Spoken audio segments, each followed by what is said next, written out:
It's 7:01 and I will call the meeting to order. And I'd like to start with the Pledge of Allegiance. So if we could all stand. I pledge allegiance to the flag of the United States of America and to the republic for which it stands, one nation, under God, indivisible, and with liberty and justice for all.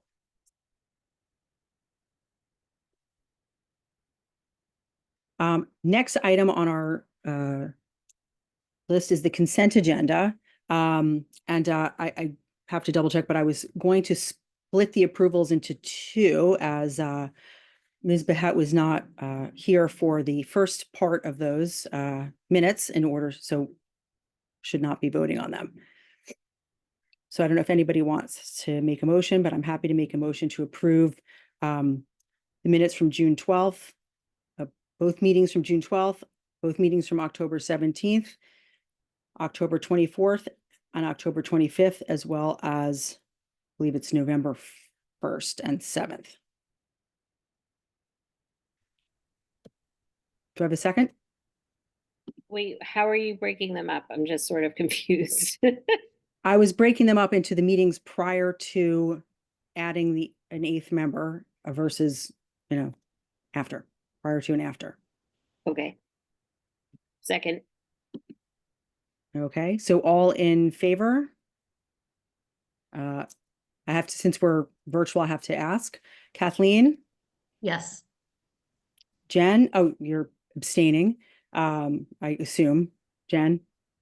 The dates that you listed, just for clarification, some of them I was there, the Novembers. November and December, she was there. November and December.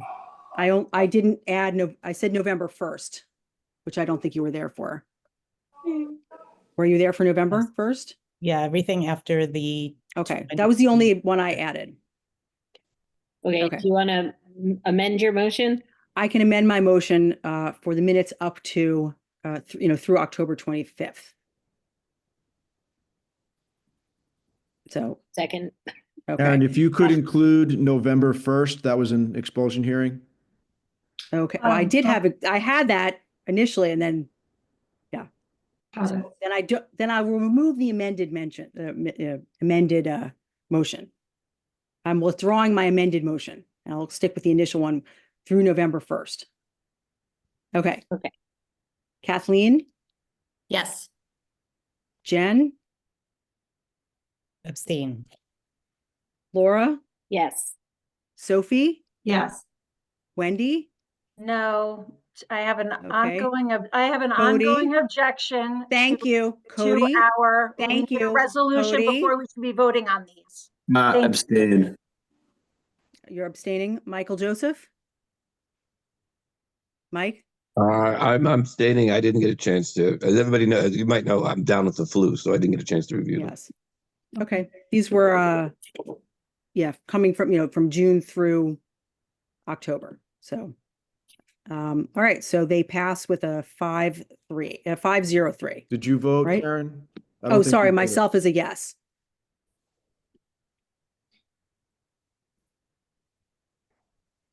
Okay. So then I think it was 431 to be clear.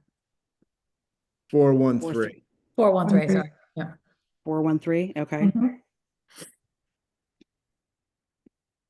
Sorry about that. Thank you. So I will make a motion to approve the minutes, the consent agenda for the minutes for November 7th, November 21st, and December 12th. Second. Okay. I will do a voice call again. Kathleen? Yes. Jen? Yes. Laura? Yes. Sophie? Yes. Wendy? No, Okay. Cody? Abstain. Mike? Abstain. Okay, so that would be, and I'm a yes as well. So that is 512. Yes. Okay, so then from there, we can move on to, and I have noted Wendy's a comment. And I'd like to make sure that's reflected. Thank you. And then you're welcome. And then I'd like to move on to the public hearing. Our first speakers for the evening are our student government representatives. I know we have a change this evening as Rocky is participating in a sporting event, and we'll have Maeve speaking as a senior class president along with Mihir Shah. Hi, can you guys hear me? Yep. All right. Hello, Dr. Jones, Chair Hirsch, and members of the board. My name is Mihir Shah, and I'm the student body vice president at Greenwich High School. It's great to be back speaking with you in the new year. At GHS, the students are hard at work studying for the midterm exams. We've been studying all month, which culminated in the 8-block review day on Tuesday. The school and Greenwich community has very accommodating to the studying students from all schools, inviting therapy dogs into Greenwich High School, promoting studying in the school media center, teachers expanding their office hours, and even the Greenwich Library hosting their annual study escape. The student body could not be more grateful for these amenities. Recently in student government, we discussed new fundraiser and event opportunities. The freshman and sophomore classes are brainstorming ways to bring together the 9th and 10th graders for a joint social event in the spring. The juniors are planning ahead for their Pi Day fundraiser, which is on March 14th. Last year, the fundraiser saw many staff members, including our own SRO Wally and Mr. Silkman, getting pie during lunch block. Finally, we are in the process of developing a student government newsletter in order to share school news and future events. The important ideas behind these events are to foster school spirit. With midterms ceasing next Tuesday, the student body is looking for a way to relieve the nerves of the huge exams. It's our job to foster popular events and get students active into spirited moods. On top of this, a goal that I personally have is to promote athletic and performing arts events to our students. For instance, our girls basketball team is undefeated after having a hot start to their season. The boys basketball team is also having an important home stretch of games with a home game in New Canaan tomorrow night. The hockey team is also showing off their success and has big home games at Dorothy Hamill. Finally, our music groups, the choir, orchestra, and band came together in December for their first annual Candlelight concert, which was a beautiful performance and a huge hit across our community. These events, alongside the class events, are very fun ways for the students to celebrate GHS. Thank you for inviting me to speak tonight. And now I would like to introduce Maeve Carey, our GHS senior class president.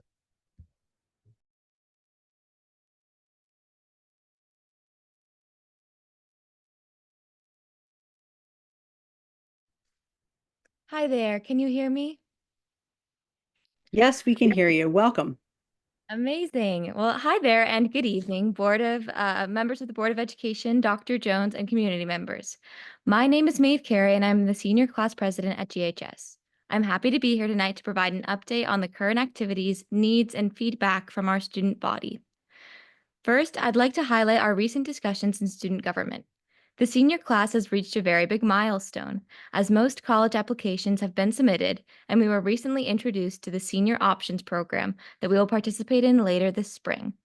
As many students eagerly await decisions on post-high school plans, student government is planning fun events and fundraisers to ease the stress. Our school's Winter Spirit Week was a major highlight prior to break, and was a great way to lift spirits. Events like this not only boost school spirit, but also provide an opportunity for students to build connections across different grades. Additionally, we are excited to be participating in the district-wide Pajama Day on Friday, February 7th, the day before we begin February break. It's a big event for students to raise funds and create awareness for children battling cancer at Connecticut's Children's Hospital. And finally, since we've been back, most students' main concern has been midterms. On behalf of my classmates, I'd like to emphasize the importance of continuing and expanding support for academic resources and support for mental health during these weeks, as they can be particularly stressful. Thank you for inviting me to speak tonight. Thank you so much for joining us this evening, Maeve. Hope you guys are doing well with your midterms. So, if you're not here, we'll know you're home studying. Next up is our GEA president, Lil Perrone. Lil, are you there?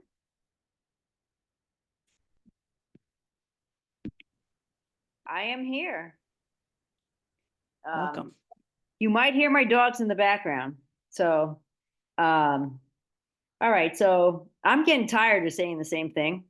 I've been saying it for 2 years, and I've been preparing everyone about what's happening with in Connecticut and with teachers, teachers leaving, shortage of teachers, shortage of paras, or shortage of subs, and you know, I don't buy that. You know, Greenwich never wants to be like any other district, and I'm tired of hearing that about, oh, it's okay for other districts. We never have done that. So my dog's crying right now. I wish you could hear him. So you know, we can't hide behind what the issue is. And you know, I've been in Greenwich for 37 years, and we have never had teachers leave the district. We have never had teachers offer jobs and turn them down. The reality is here. And the reality is here. And I'm tired of talking about the same thing. And I'm tired of people hiding behind BET, whatever, who's ever making the decisions in the district. And it has nothing to do with the Board of Ed. You guys, I respect you. You've done what you need to do. But I am tired of people hiding behind, this is good for Greenwich. No, they're hiding behind that sentence. This is not good for Greenwich. And, you know, you will all be exposed, and we will be at those meetings, and my parents and everyone are behind me, my teachers, and we'll be seeing what you vote. And we will be there in November. And this is so bad for the teachers. It's so bad for people. If you're not in the buildings and know, the shortage area of subs and para impacts every single student. Teachers have to cover classes. Teachers have to be paras. Services cannot be delivered as they should be at the full level. And I will be delivering and educating in all the BET meetings and with all my parent families, because I was at the PTAC meeting and the parents are asking for what they can talk about and asking for how they can help. And you can probably hear my dog crying in the background because I practice my speeches on them. I don't know if you hear them. Oh, we will be there. We will be there. So we will be educating everyone. And I'm done with these speeches, and I will bring every possible force that I can. And I want to thank personally, I lobby at the state, and I want to personally thank all my Greenwich representatives, Senator Ryan Fazio, Stephen Mesker, Hector, you know, in my area, Rob Sampson, Leslie Zupkis, and all those other people when I lobby who've come visiting my home. I will be at the state lobbying for things. And I want to thank personally the Greenwich and Stanford.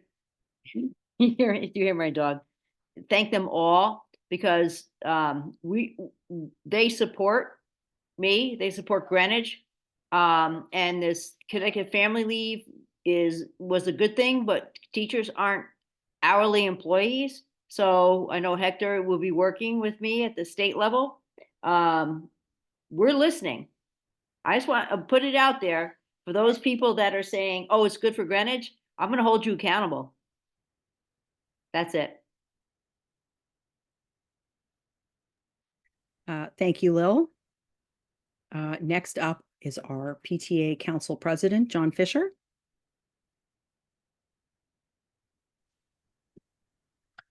Hi, excuse me. Hi, Chair Hirsch, DOE members, Superintendent Dr. Jones, everyone online. Thank you for this opportunity to speak. I'm John Fisher, the Greenwich PTA Council President, parent of 2 of the 8,513 great kids in the Greenwich Public Schools. The PTA Council is the umbrella organization made up by and for the 15 independent PTAs in town. We have just under 4,000 PTA families in Greenwich who together spend more than $1.25 million annually to enhance the learning experience of every student and to support our teachers. We appreciate the BOE's broad, strong support for the proposed operating budget with the vote at the last BOE meeting.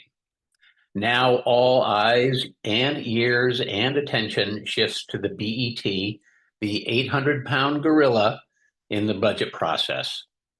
For the benefit of everyone listening, the next steps in the budget process are on January 28th, the BET budget meeting, starting at 6 p.m., Town Hall Meeting Room, where the first selectman presents the proposed town budget and the BOE and the superintendent present the school's budgets. And then everyone has the opportunity to speak out to the BET at that meeting.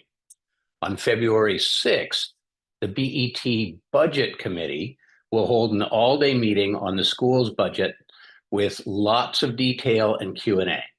On March 26th, the full BET will hold a public hearing on the school's budgets only, starting at 7 p.m. at Central Middle School. That meeting is specifically to give everyone an opportunity to speak out to the BET about the school's budgets. PTAC strongly requests that the BOE members and the Budget Committee members in particular attend these meetings, especially the February 6th BET Budget Committee meeting. We know from years of experience attending that meeting, many BET members join, and there is typically a lot of conjecture about all the various places in the budget where big cost cuts can be made. The only true experts on these questions are the BOE members and especially the BOE Budget Committee members. To quote Mr. Kittle again, as I did before, we have all this mandatory spending and very little control over that. There's not a lot in the budget to argue about. The percent change possible is really not much. We're counting on the BOE Budget Committee members to provide that authoritative voice in the BET budget discussions. Turning very quickly to the agenda, we note the late addition of the discussion item about changing the weighting of midterm and finals grades at GHS. We will highlight that there are strong opinions on this topic and call on the BOE to be objectively deliberate in considering this before you vote on it. We also note the discussion on the proposal for the new GHS Modern Band Music course, which my teenagers thought was a good idea. And we note the action item on the Riverside feasibility study, and we urge the BOE to ensure that this continues to move forward expeditiously. With that, I wish Doc to get over that flu quickly. And I thank you all for your public service and for this time to speak.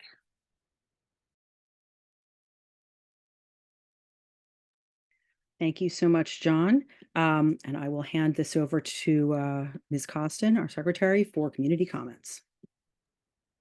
Our first speaker is Carrie Bisbee, and I will keep time. We're 2 minutes or 3 minutes? 2 minutes? 3 minutes? What are we giving them? No, the public speak, the opportunity to speak, we give each individual speaker 3 minutes. And as a reminder to be civil and so forth. Yeah. So Carrie, you have 3 minutes, and if she could be elevated so she could speak, that would be great. I have been. Can you guys hear me? Yes. Okay. Good evening. I'm Carrie Bisbee, Riverside School parent and PTAC Facilities Committee member. The Riverside School community has waited a long time for a renovation project, and we are excited that a vision now exists for what our school building could become in hopefully just a few years. You may have received emails about it in recent days, and I expect you can see a number of people currently tuned in to hear tonight's presentation. This evening, you will hear from others who will go into greater detail about elements of the project that are particularly important to our community. On that note, I'd like to call attention to an email you received highlighting the school's inability to follow proper allergy-safe kitchen protocols due to lack of space and I encourage you to take note of that when evaluating the proposed kitchen expansion. Overall, the vision laid out in these ed specs brings our school building up to standard in 3 ways. First, it fixes long-standing accessibility, safety, and security issues. The fact that these compulsory elements of the project are very likely to get done doesn't diminish their importance and urgency when it comes to creating a safe environment. Second, it calls for an accompanying renovation that brings the building into the 21st century. This is a 90-year-old building, and it's not clear a school-wide renovation has ever been done. Piecemealing improvements is not cost efficient and does not leave us with a high-quality facility. The work should be done to a degree that makes this project last for decades to come. Third, it includes an expansion that gives the building the space it needs. The proposed rear addition is not extravagant and includes no incremental change to the number of K-5 grade level classrooms, despite those being in short supply just last year. Instead, it provides the room to bring grade level classrooms roughly in line with current size standards. It creates additional small spaces for instructors and service providers who currently use hallways, repurposed closets, and shared spaces. It allows us to right-size our small cafeteria, kitchen, health suite, and administrative offices, and it creates a multi-purpose room for the dozens of hands-on learning experiences and assemblies that occur, and would end the ongoing pattern of displacing teachers and playing metaphorical games of musical chairs to carve out space for these types of activities. As you can see, these are practical fixes that give the building what it needs to provide a safe, comfortable learning environment that the children in our community deserve. Lastly, with the town's budget development process on the horizon, it is important that the BET has the most reliable information as it makes decisions about funding this project. To that end, while we know it will take time to properly vet these ed specs, we ask that you approve a final version ahead of the BET's decision day on April 1st. Thank you for your support. Thank you so much, Carrie. Our next speaker is Betsy McIntyre. I'm not seeing her on, oh, okay, she rose her.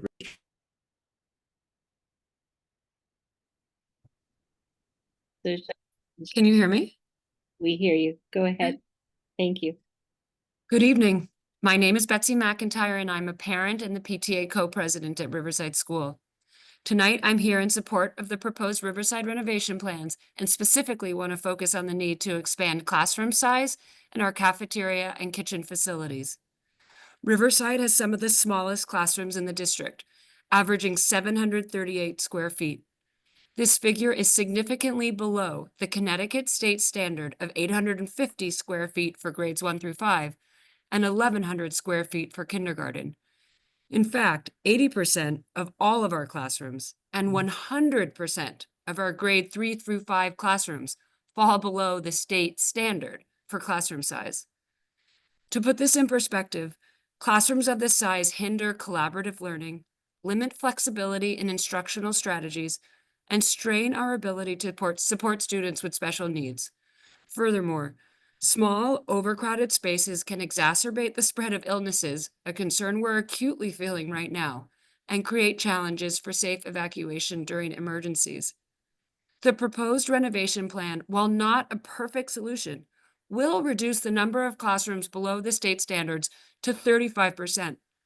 This is a reasonable, not excessive outcome for our school. Our cafeteria and kitchen paint a similarly stark picture. Riverside has the smallest K-5 cafeteria and kitchen in the district on a square foot per student basis. These limitations can make our lunchtime feel chaotic, exacerbating behavior issues and creating long lunch lines, leaving students with as little as 10 minutes to eat their meal. The proposed cafeteria and kitchen is an improvement, but it still puts us in the middle of the GPS K-5 pack in terms of size. An improvement, yes, but certainly not extravagant. Overall, capacity issues at Riverside School are real and well documented. In the district's master planning report, Riverside was the only GPS elementary school to receive the highest priority rating of 5 in the report's prioritization worksheet, underscoring the severity of our facility challenges. Despite the urgency conveyed in that report, it's important to emphasize that the renovation proposal is not about luxury. There are no nice-to-haves or bells and whistles. The renovations are designed to bring Riverside up to par, simply meeting the standards our students and teachers deserve. Thank you. Thank you. Our next speaker is Caitlin Wardell.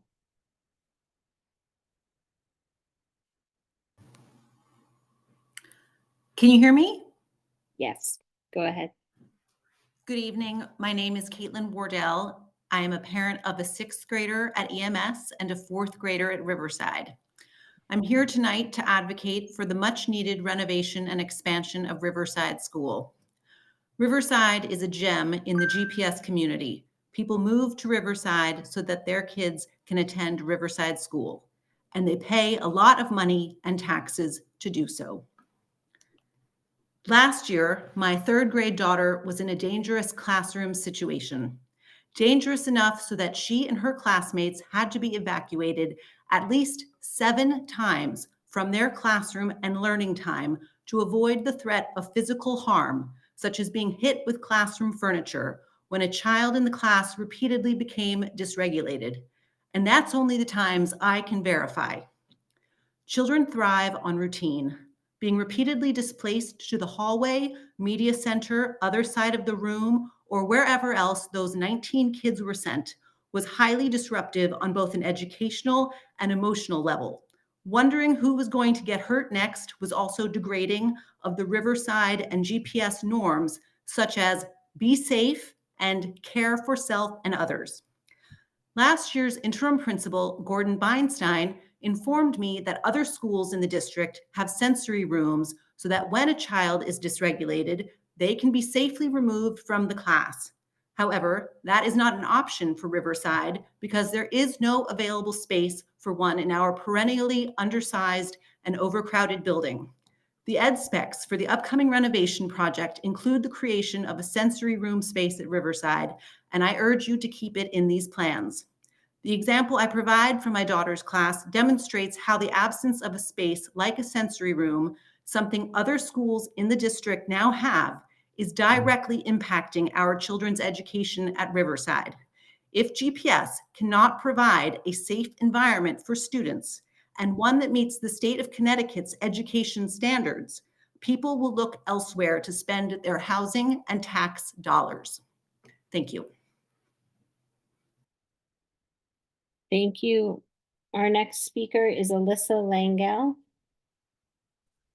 Hi, thank you for the opportunity to speak. I won't ask you if you can hear me. I'll assume you can, and I will get started to save you one head nod this evening.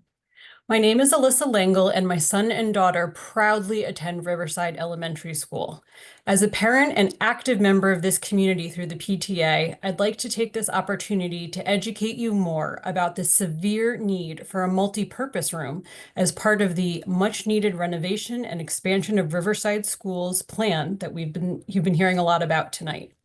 As this year's largest elementary school in the district in terms of enrollment, I have only ever been met with surprise by newcomers who learn that we do not have a multi-purpose room where our children can gather to learn and collaborate. What is a multi-purpose room? It's a space where more than one class section can come together without disrupting the essential day-to-day activities in the gym, media center, and classrooms. I'm sure you aren't tired quite yet about hearing about those Riverside classrooms and how they're some of the smallest in the district. But my issue tonight with the multi-purpose room is that we expect students to engage in small group, project-based, interdisciplinary learning that modern educational standards demand, but we don't have the space to support this at Riverside today. With dedicated access to space beyond the classroom, teachers will be able to more easily incorporate materials, tools, and technology into their collaborative learning. Examples of this include a pop-up planetarium and exploring forces in motion through creating pinball machines, all with the objective of deepening students' learning. If the students and teachers aren't enough of a reason to create a multi-purpose room, please consider the burden of our custodial and cafe staff. We default to the cafeteria to gather as a group when school opens because it's often the only available space. Consider that lunch waves begin at 11 a.m., so the janitorial staff must take the time to break down and set up chairs and tables for grade level programming with upwards of 90 students in one grade. That takes up to 1 hour, both at the beginning and the end of the day. But If the students and the teachers and the custodial and the cafe staff aren't enough of a reason to create a multi-purpose place, please consider the needs of the before and after school programs that families in our community of Riverside rely on. Currently, these programs must use the cafe or gym and therefore encounter scheduling conflicts as a result of borrowing other spaces in the building that are in regular use. And if the students and the teachers and the custodial and the cafe staff, as well as the before and after programs, aren't enough of a reason to fund the multi-purpose room, please consider the needs of the entire school. A dedicated multi-purpose room would serve as the venue for the dozens of performances, ceremonies, and assemblies that occur during the year. This matters a lot because we would no longer have to displace the teachers and classes and rearrange other rooms in the school to accommodate student I'm programs. sorry, that's 3 minutes. Thanks so much. You can email us the remainder if there's any points you would like to make that you haven't got to. The next speaker is Jason Martin. Miss Jessica Punchatz is next. Oh, did I miss one? Sorry, Jessica, you are next, then Jason Martin. Hi, can you hear me? Yes. Okay. Good evening. Thank you for the opportunity to speak. My name is Jessica Punchatz. I'm the GEA Vice President of Membership and Music Teacher at Riverside School. As a member of the Feasibility Committee, I want to focus your attention to the essential components the project addresses and why it's pivotal that the project continue to move forward and maintain your unwavering support. In November, I spoke to the status of our cramped spaces, safety and accessibility concerns, and curricular hardships, but tonight I would like to focus your attention to how the renovation and addition would fix a major problem of shared spaces and the curricular learning hardships at Riverside outlined in the ed specs. Currently, the math interventionist, reading specialist, band teacher, OTPT, SPED, FLES, ESOL, and media teacher, in addition to a multitude of our extra programs, are all operating in shared spaces in the school. I have borne personal witness to SPED, OT, and math intervention services happening on top of each other in the media center at neighboring tables, as each service provider tried to make their group as small and cramped in one corner as possible to cut out sound bleed to the neighboring group, all while media classes and book out were happening. This cannot be what's best for student education, and just because teachers can make it work and our outcomes are high does not make it right, and it does not absolve the town of their duty to provide students updated, safe, and reasonable accommodations for student learning. The feasibility study took an input from stakeholders and revised their ed specs and design plans multiple times to provide you with a draft that makes the most sense to meet the needs of the school and provides Riverside with the spaces that it lacks. The architects kept in mind the cost of this short project and took into account moving only the walls that they needed to move to give all of the programs mentioned above their own spaces, while also getting band, orchestra, and others out of hallways and closets and into properly sized classrooms. The design is smart for flow and for student traffic in hallways and safety when moving around the building. For example, keeping all the specials on the ground floor. And of course, it adds in the safety and accessibility that we are all severely lacking.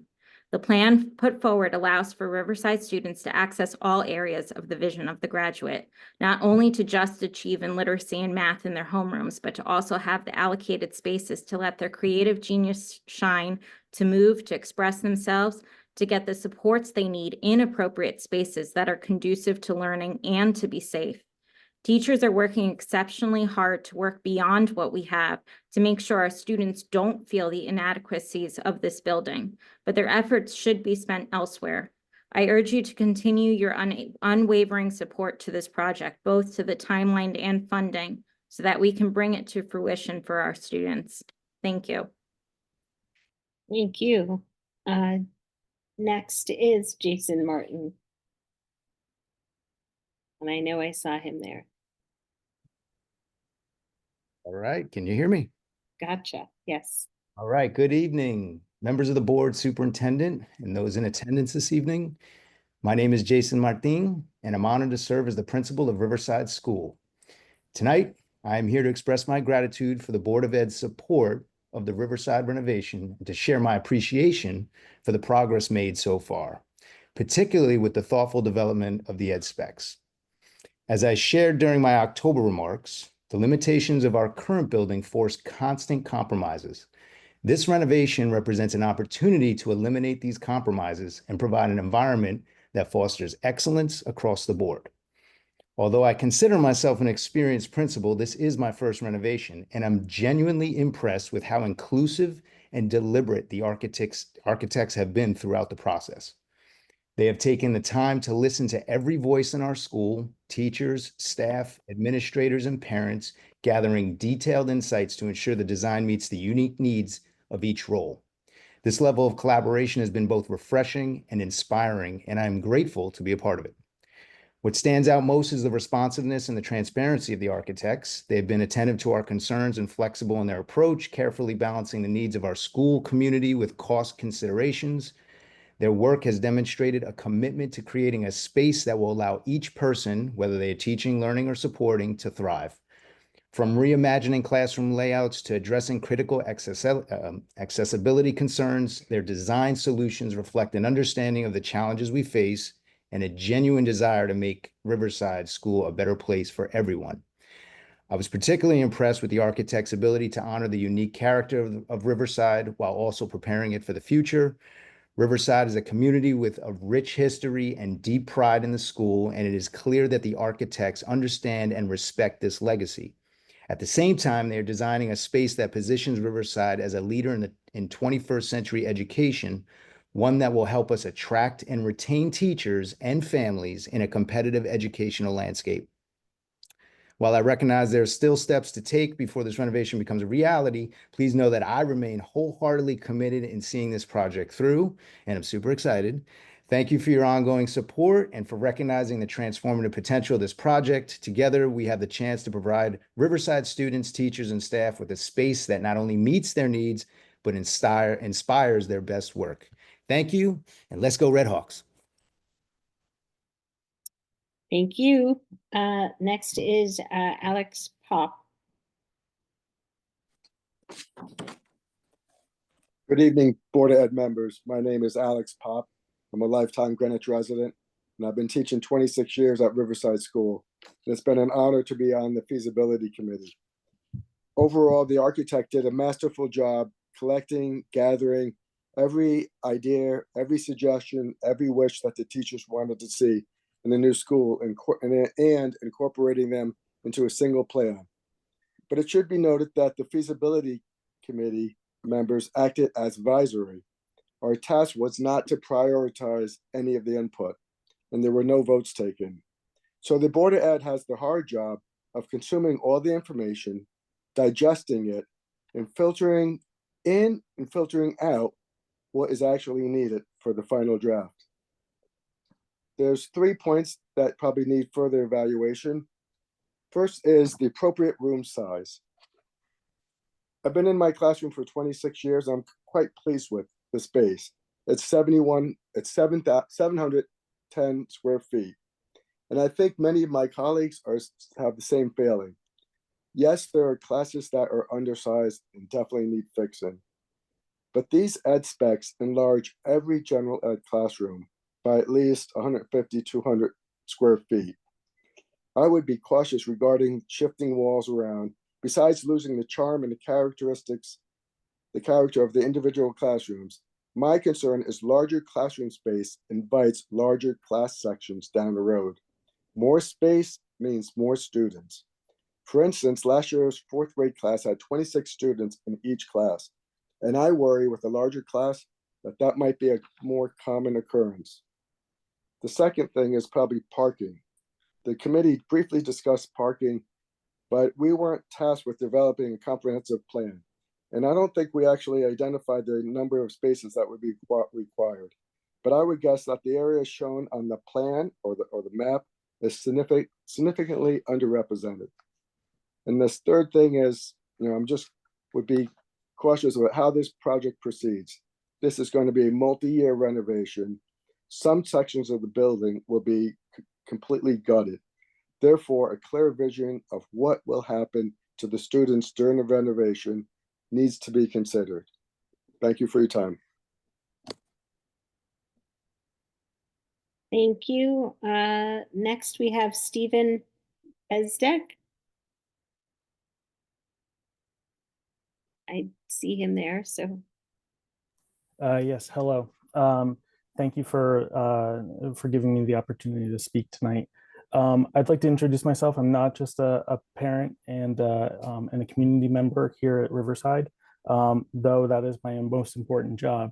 I also am an architect. I'm a registered architect, and I've planned and designed and constructed over $3 billion in major public works over the past 20 years. I've also operated and overseen major transportation facilities within this region, including one that had over a dozen buildings with more than 50 years of negligent and underinvestment. And I've seen how this can affect the reinvestment into a community facility like Riverside School.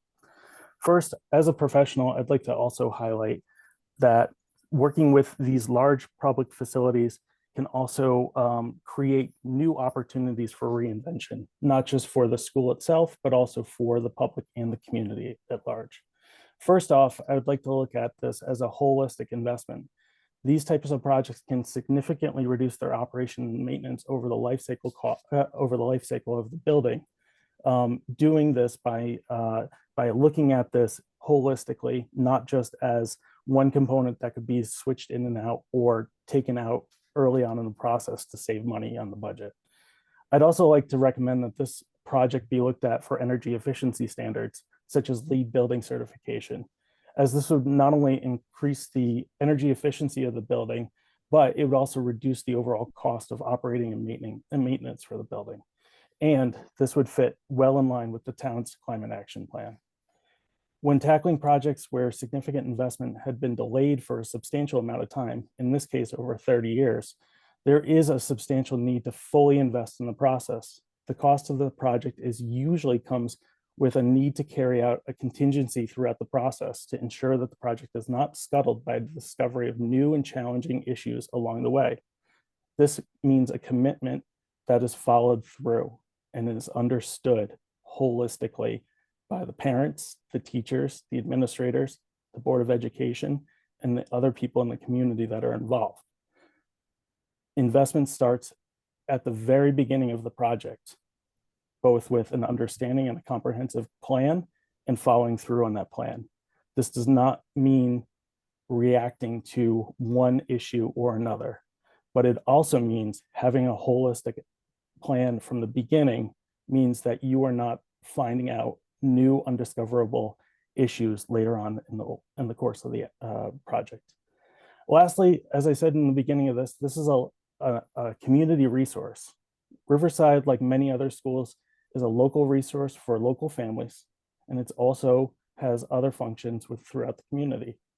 It's also one of the few schools on the eastern side of Greenwich that is not in the floodplain, and is not at risk of becoming part of a hazard issue. And it becomes a— Sorry, this is your 3 minutes. I'm sorry. No problem. I've submitted the rest of my comments as well. Oh, terrific. Thank you so much. Next we have Lynn Sterner.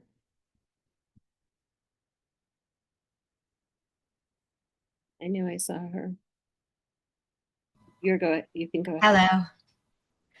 I'm Lynn Sterner, the literacy specialist at Riverside. I'm here to support the need for the Riverside renovation and to explain that the current need for shared spaces has been a real challenge. I teach reading and writing to small groups of students who need additional support. In the past, I had a classroom for myself and my students.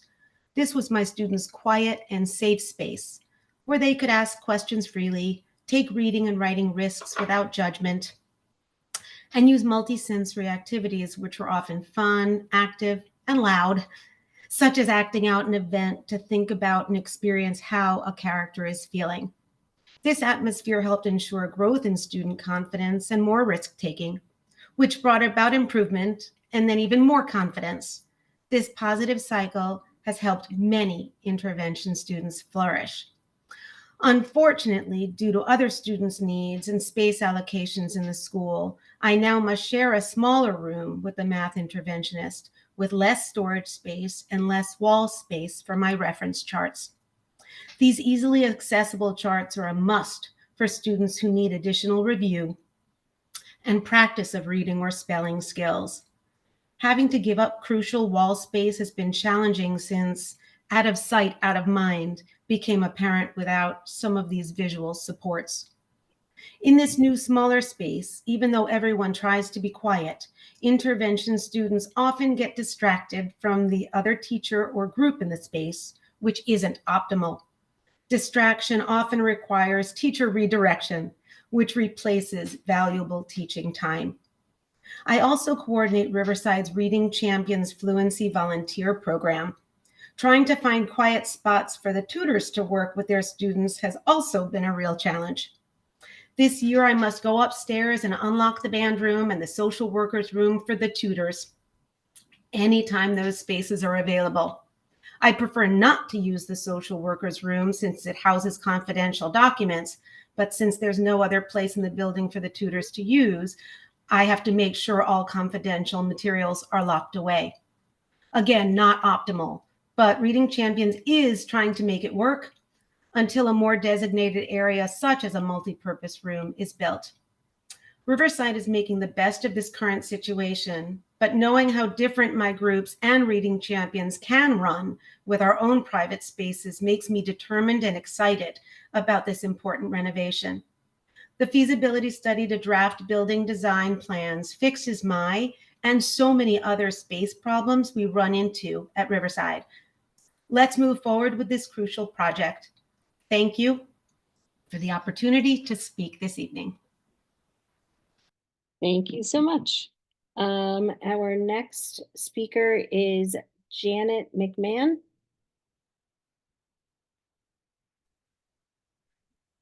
Hi, can you hear me? Yes, go ahead. Okay, great, thanks. Good evening, Chairwoman Hirsch, members of the Board of Education, Dr. Jones, and guests. My name is Janet McMahon, and although I'm a member of the RTM and District 8 Education Delegate and PTAC Facilities Chair, I'm speaking to you tonight as a private citizen and a mother of 2 Greenwich Public School students. Thank you for your service to our schools and our students. I'm in full support of the Riverside School education specifications as drafted. As you are all well aware, Riverside School has been in dire need of renovation and expansion for many years, and the building's accessibility, capacity, and safety issues have been well documented for more than 7 years in the district's facilities master plan. In fact, they existed to such a degree that Riverside was identified as one of 3 schools with the highest priority needs. Just last year, the school had to relocate 26 fourth graders to accommodate an injured classmate on crutches who was unable to reach his homeroom and other classes on the 2nd floor. The school also came close to not having enough classrooms for teachers delivering core instruction. And as we just heard, specialized instructors have been forced to teach in vestibules or other shared spaces because dedicated classroom space just isn't available. Well, this long-awaited 79-page document, prepared in collaboration with members of the Riverside School Feasibility Committee, as well as Principal Jason Martin, Assistant Principal Mary Dolan Collette, and 42 staff members and educators at Riverside School, finally addresses all of the aforementioned deficiencies and more. The updates to accessibility, safety, and security will finally bring this building into compliance with ADA, fire codes, and current security standards. Critically important, however, is the 14,000 square foot rear addition, which will expand grade level classrooms beyond the minuscule 1933 size classrooms, the addition of spaces for specialized instruction and student supports, a larger cafeteria and kitchen, the addition of a multi-purpose room and sensory room, and the expansion of health and administrative offices. All of these improvements will greatly improve students' quality of life, academic performance, and overall school satisfaction. Please vote to approve these aspects without delay so that this 92-year-old building can begin the much needed and required renovations. Students shouldn't have to learn in vestibules, and elevators and fire sprinklers shouldn't have to be a luxury in a town like Greenwich. A no vote will only delay this project. increase construction costs, and delay other important school capital projects behind Riverside. Thank you for your consideration. Thank you, Janet. Our last speaker is Lucia Jensen. I do not see her in the speaker list. If she is there, if she could raise her hand, please.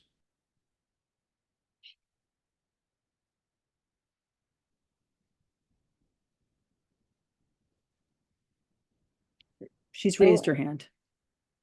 Good evening, members of the Board of Ed and Superintendent Dr. Jones. My name is Lucia Jansen, and I serve on the BET. I was also privileged to serve on the Riverside Feasibility Committee, contributing to this critical project to address Riverside's significant facility issues, including ADA, safety enhancements, and capacity challenges. From the outset, the feasibility committee was informed that no vote would be taken on the ed specs and that our individual perspectives could only be shared through this public hearing. This is a proposed $45.5 million investment with 80 pages of information released only 4 days ago. I urge the board to take more time and discussion before a final vote. I want to focus on a key concern: the proposed expansion of pre-K facilities at Riverside. Currently, Greenwich operates federally mandated pre-K programs across 6 schools at an annual cost of $5.1 million, as noted in your fiscal year 26 budget. The ed specs propose adding 2 pre-K classrooms to Riverside at a cost of $1.3 million for 2,200 square feet and a $200,000 playground, bringing the total to $1.5 million. Beyond costs, this expansion would also impact critical field space and parking, factors that I believe warrant further evaluation. In researching why pre-K was included in this project, I found no reference to its necessity in the KG&D study or capital worksheet. To gain more insight, I conducted a benchmark analysis of 11 peer districts, including schools in DRGA, DRGB, and DRGH. I reviewed their pre-K programs, budgets, and spoke directly with program directors. The key takeaway from my research is that no peer district spreads federally mandated pre-K programs across more than 3 locations.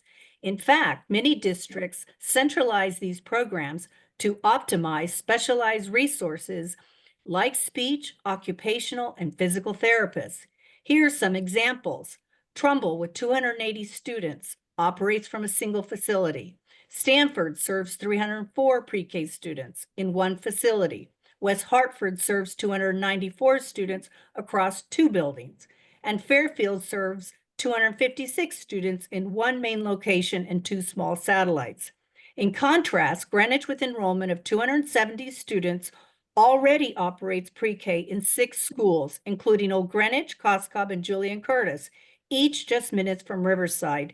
Adding pre-K at Riverside further dilutes resources without clear justification. I urge the board to carefully consider this information and ensure the ed specs receive thorough review before any final vote. Thank you for your time and dedication to this important project. Thank you, Lucia. That concludes our speaker list for this evening.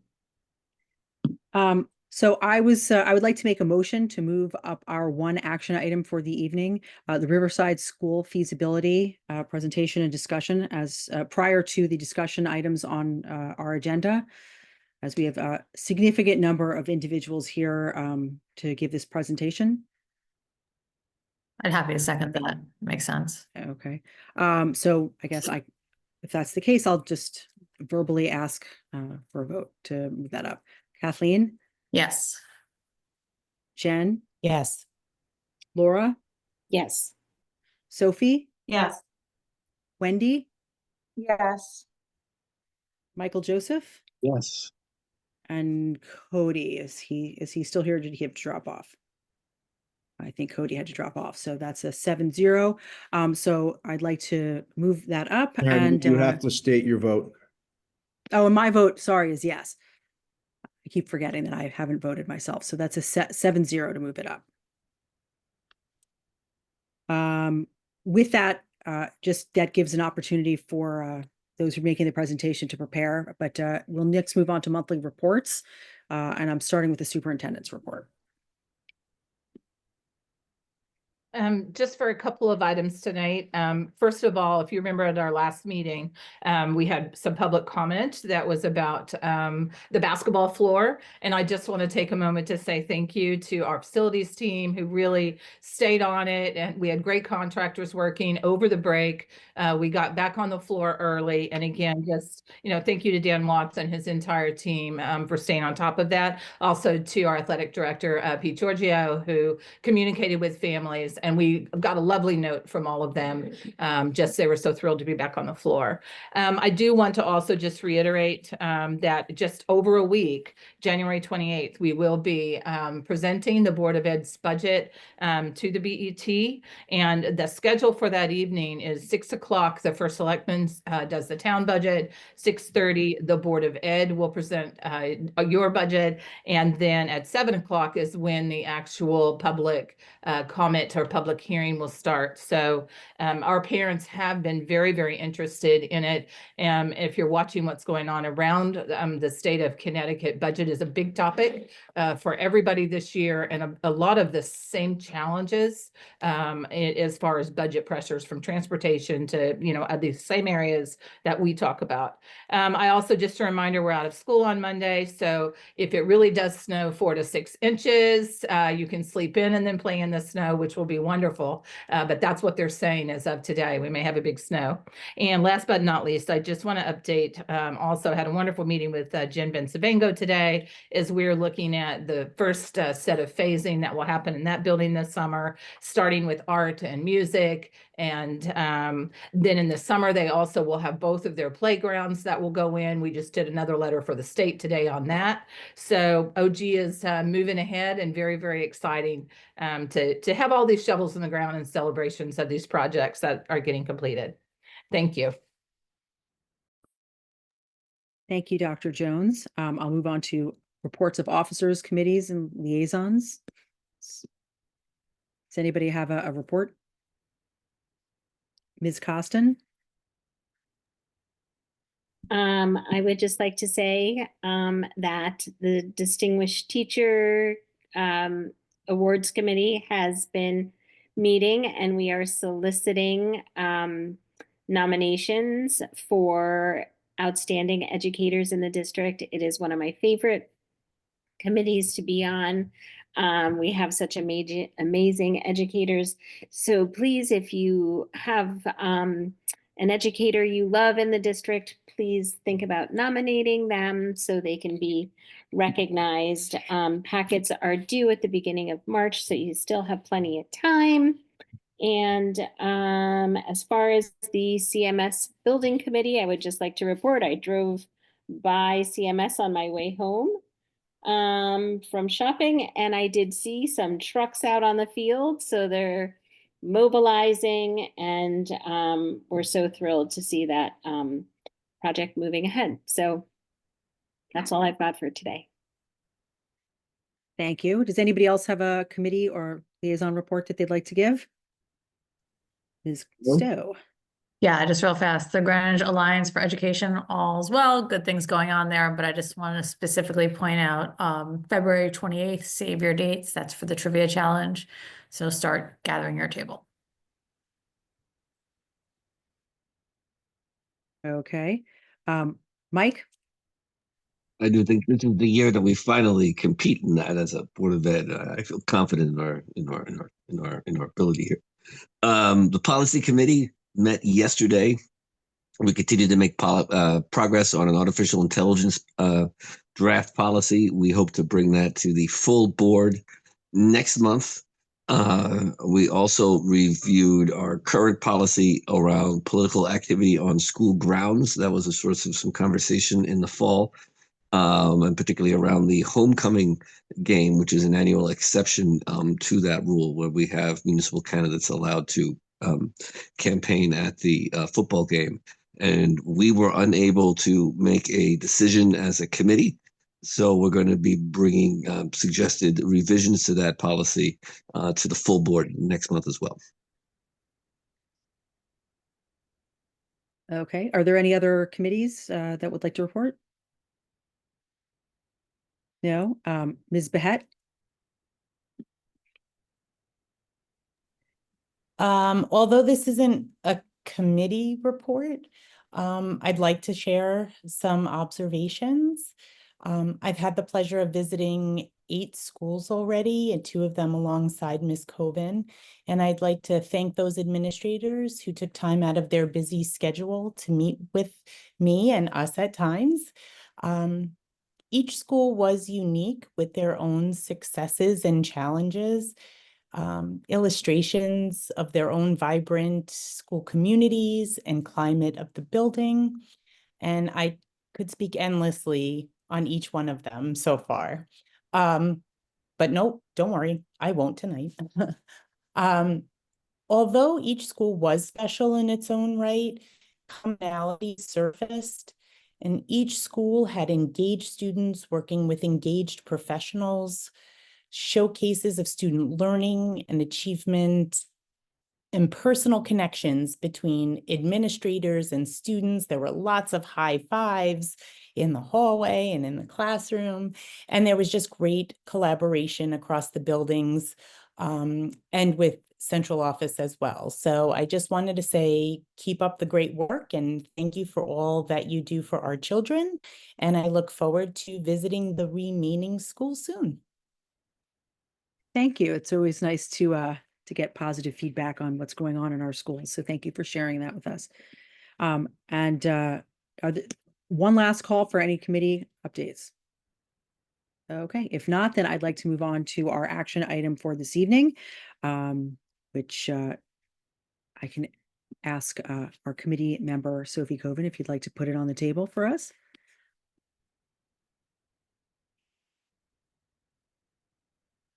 Yes, I'd like to make a motion to open the discussion of the Riverside feasibility study and the ed specs. I guess I'll second that. Is there a motion? Is that motion in order, or it should be approve as presented and then you discuss it? I was gonna say, I think it's approve as presented, but you know, and I'll second if you're.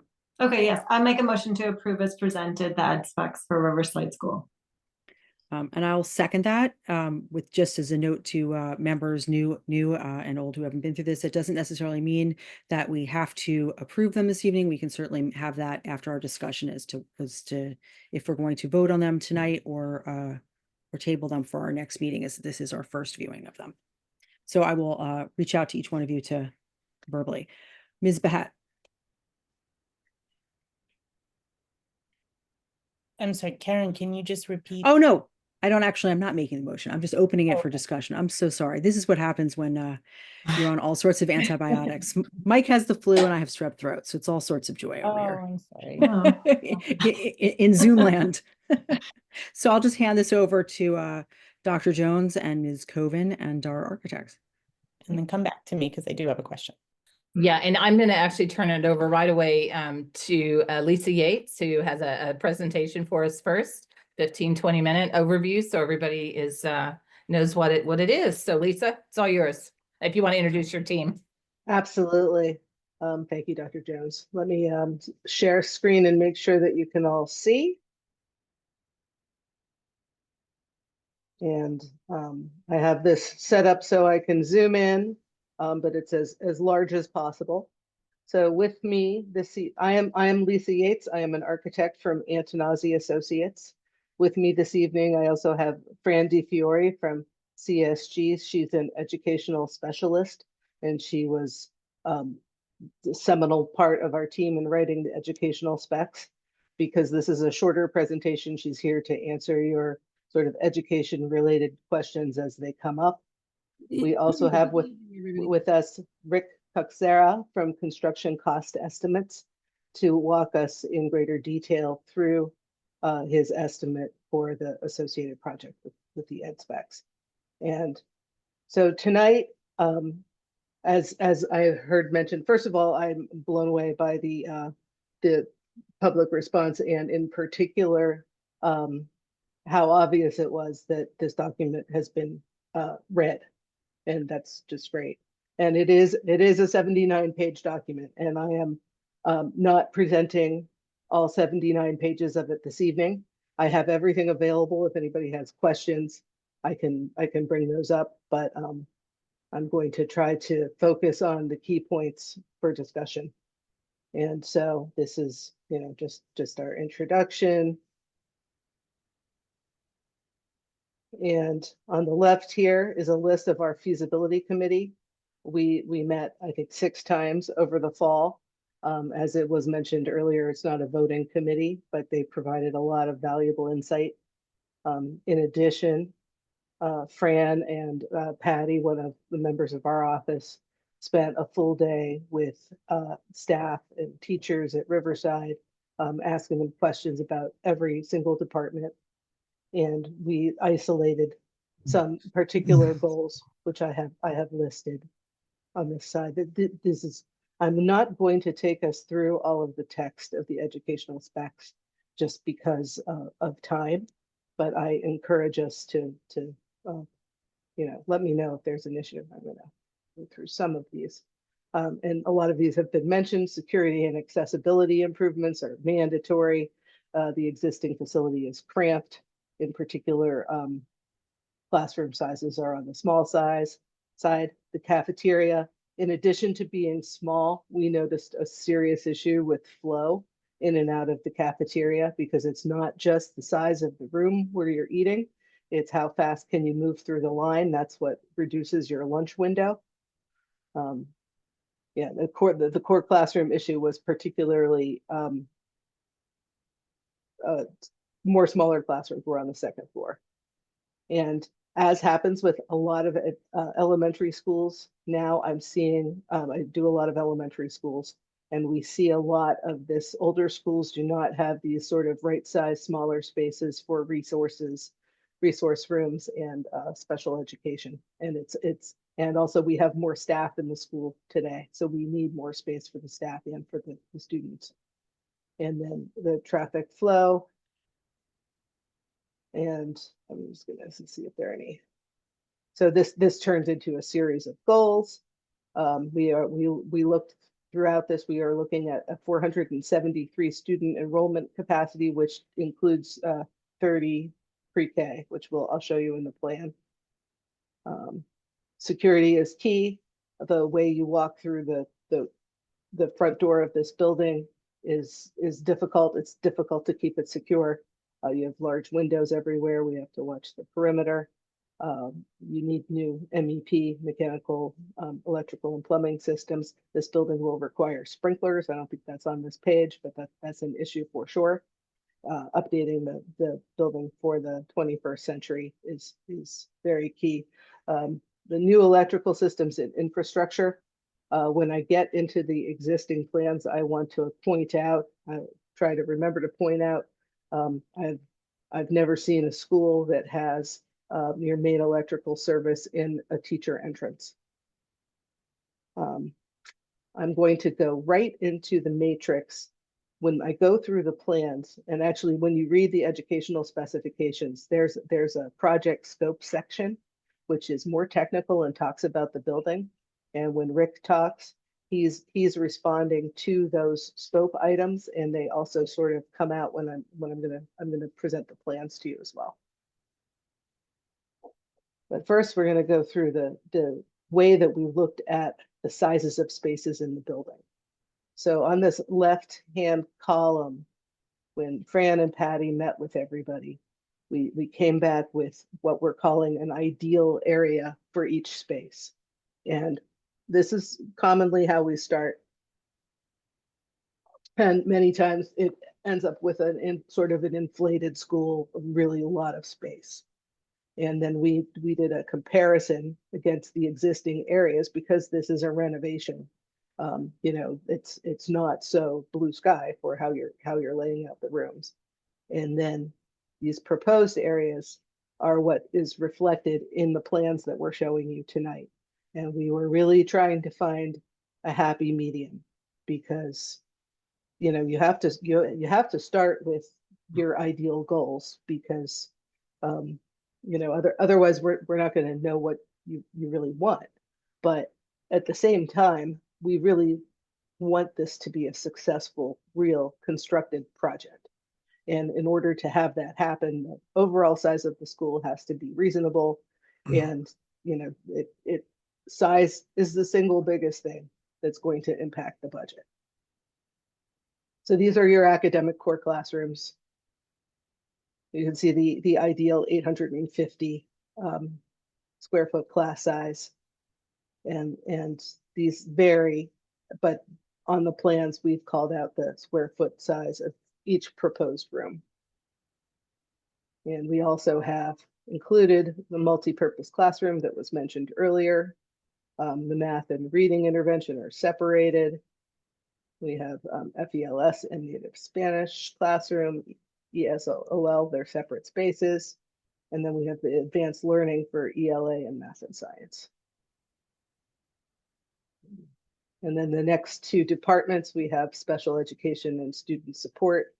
And again, the resource rooms are, really when you're renovating a school, these are the spaces that you're looking for, these sort of right size, often mid-size spaces. Both here in the ideal, and then we have slightly different areas for proposed, but good locations, good size rooms for the number of students we think that will be in there. We do have the sensory room in here as well as OT PT. Phys ed, the gymnasium, we're keeping the existing sizes within the gymnasium because it's a big special space and it is already constructed and it makes sense. So for food services, as we know, we have an addition, which I will be showing you for the cafeteria, which allows us to accommodate your school population and should significantly reduce your lunchtime window. And we're devoting, we're being careful about the kitchen, and we were careful about how we placed this space so that you could have good flow and queuing space for the lunch line and a separate way out that are both within, it's centered within the building, which helps with flow. Arts and music. So we spent a lot of detailed time with the committee looking at orchestra, band, core music, and chorus. And I think we came up with something that works for everybody, and the rooms are all relatively close to the gym space, which is great because that's where the stage is. The nice size art room. And then our library media center is going to occupy the same basic location where it is now, but it's right now you have sort of lots of other spaces invading your media center, which now have their own homes. So it's going to be a more dedicated space for media with a maker space included within, and then administrative and support spaces. I will say I have not seen a smaller principal's office than the one at Riverside. This plan sort of takes over what was a classroom on one side of the admin wing, and we're also looking really carefully at the front entrance and making this safe and laying it out with access, multi checkpoints, and visitors come in through the front door and are routed into the office before being permitted to go into the school proper. And this is, it comes up less when people are asking for what they need, but we need bathrooms. We need a correct amount of mechanical, electrical, and plumbing space. And we need a place to bring in deliveries, so that's these core spaces. And then we are also looking at the circulation. And because I was able to analyze the existing building, and we looked at it when we were making the ideal areas, we used a factor which replicated the existing school. And then we looked at the actual existing and our actual proposed. And this brings us to our totals for area. within the building. So our grand total, the ideal area was at 80,000 square feet. You currently you're just under 58,000. And to sort of take the temperature of the space, we look at the maximum reimbursable eligible area per state standards. And because this building is older, you get a little bonus. The calculation is based on, I think it's 80% of the area that's pre-1959. I could take you through the math, but it's more interesting to look at the plans. But anyway, that brings the state would reimburse 70,217 square feet in a renovate as new situation. That's a good barometer.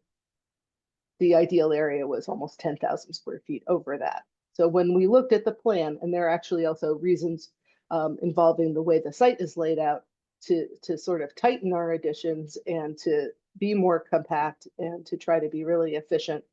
And I did the first version of the plan that we did actually took us the whole way back to the 70,000 square feet. And there were missing elements and things still felt a little bit tight. So right now we are 1,734 square feet over the space standard, which is pretty reasonable. And with that, I'm going to take you on a tour through the plans. So this is our site plan, and we are proposing 2 additions. I know some of you are familiar with the 2019 master plan, which had an addition back here with a courtyard. And by tucking this addition in closer to the school, we were able to minimize disruption to the green space out here, which I think is very helpful. There are a lot of big mature trees on this side, and we are rotating one of the fields slightly, but I think that's going to be minimal impact to surrounding trees. This addition on the left here is for 2 pre-K classrooms with an entrance, and this play area would be updated. We are not significantly changing the paved areas on the site. This area back here was a play area, and it becomes parking. This area was staff parking, and we are estimating, I think,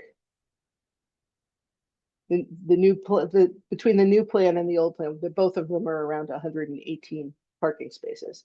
So we're maintaining what is there now.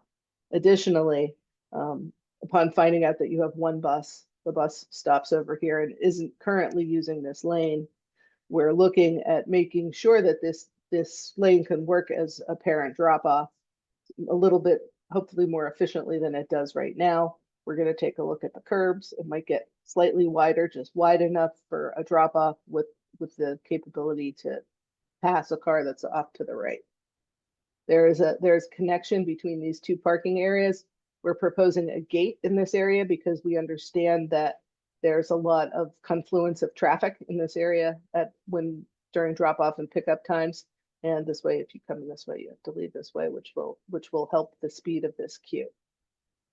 Because we have our delivery area back here, I'll show you on the plan. The service drive, which is here now, will be used for deliveries. We're proposing another gate in this location because there's a crosswalk here to take you to the play area. So that way during the daytime, or if you're worried about trucks coming in, you can close the gate. And then the next slide is just to help us zoom in a little bit more. I'll talk very briefly about zoning. We're looking at the potential for pitched roofs at this rear addition because it really goes with the character of the existing school. We didn't find any serious issues with zoning in this area, except for the height in this neighborhood. The maximum height is 35 feet to the peak of the roof. This cupola in the middle, I think, is 75 feet. And the roofs that are right around it are in the 50-foot range. It would certainly be possible to build this addition at 35 feet or less with a flat roof or a very low slope roof. But we are showing these pitches, which will bring it a little bit over to stay in keeping with the historic character of particularly this portion of the building that's next to the cupola. And then this addition is near a flat roof area and would have a flat roof most likely. I'm going to quickly take you through the plans. And to look at these plans, and I know members of the feasibility committee understand, but I'm going to zoom in just a little.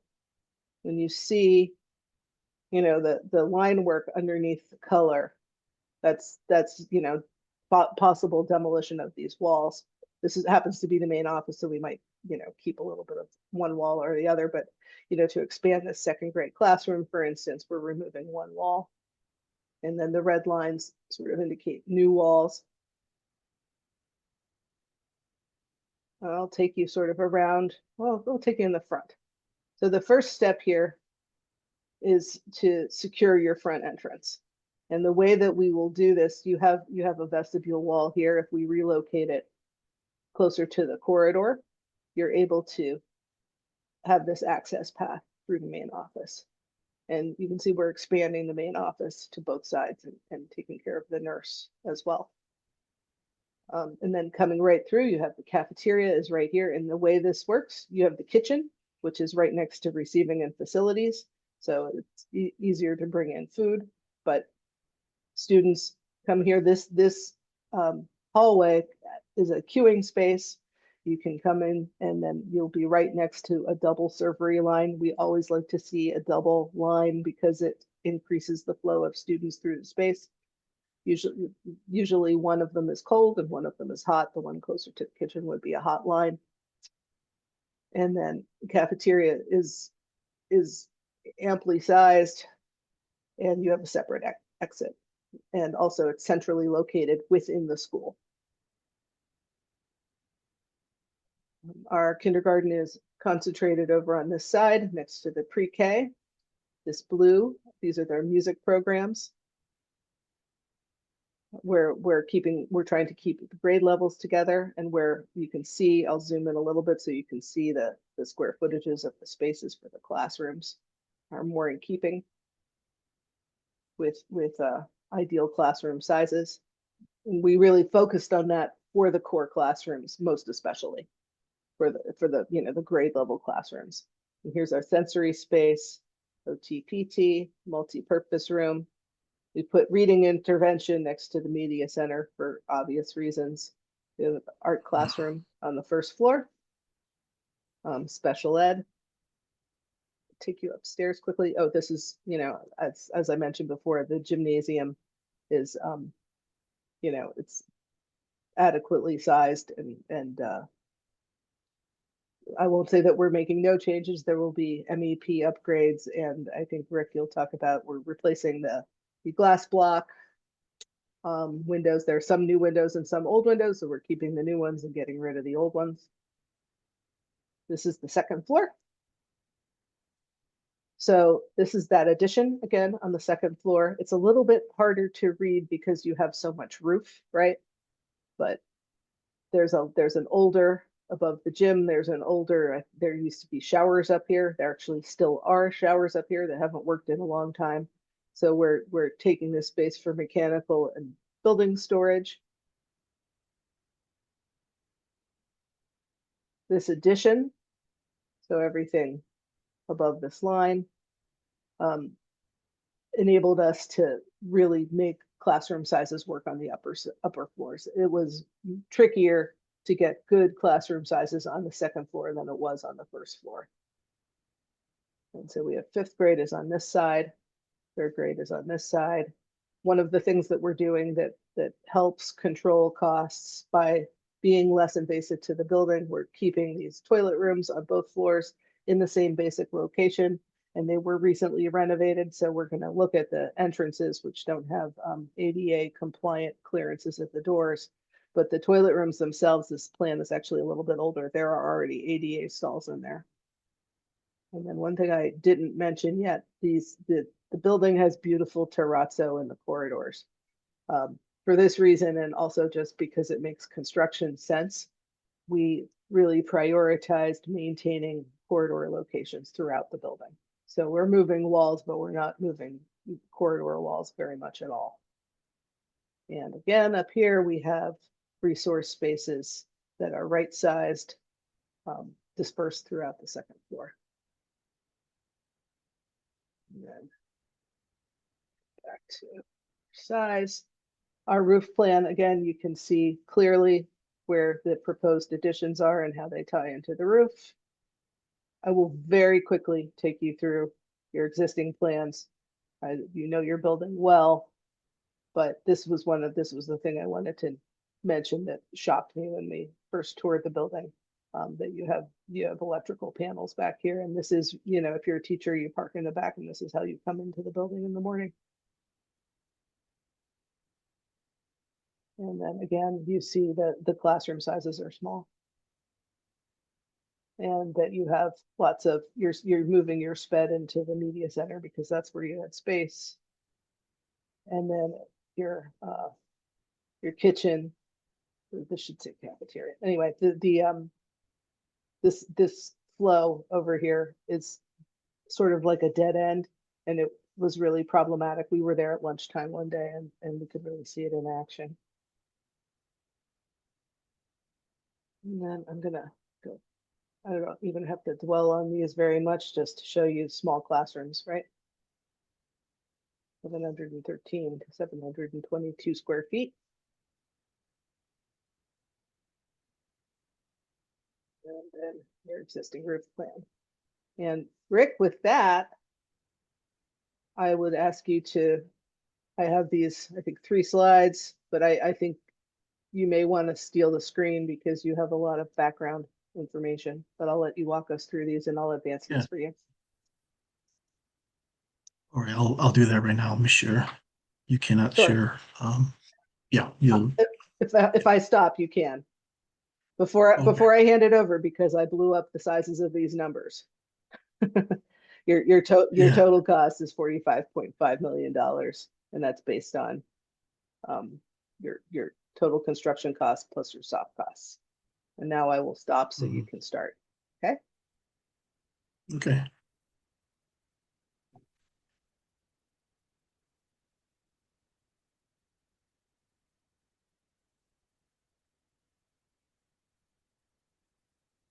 So at least you can see this, everyone can see this screen. So I met most of the people on the panel, but I just want to introduce myself, tell a little bit about myself. My name is Rick Kazera. I'm with Construction Cost Estimates, LLC.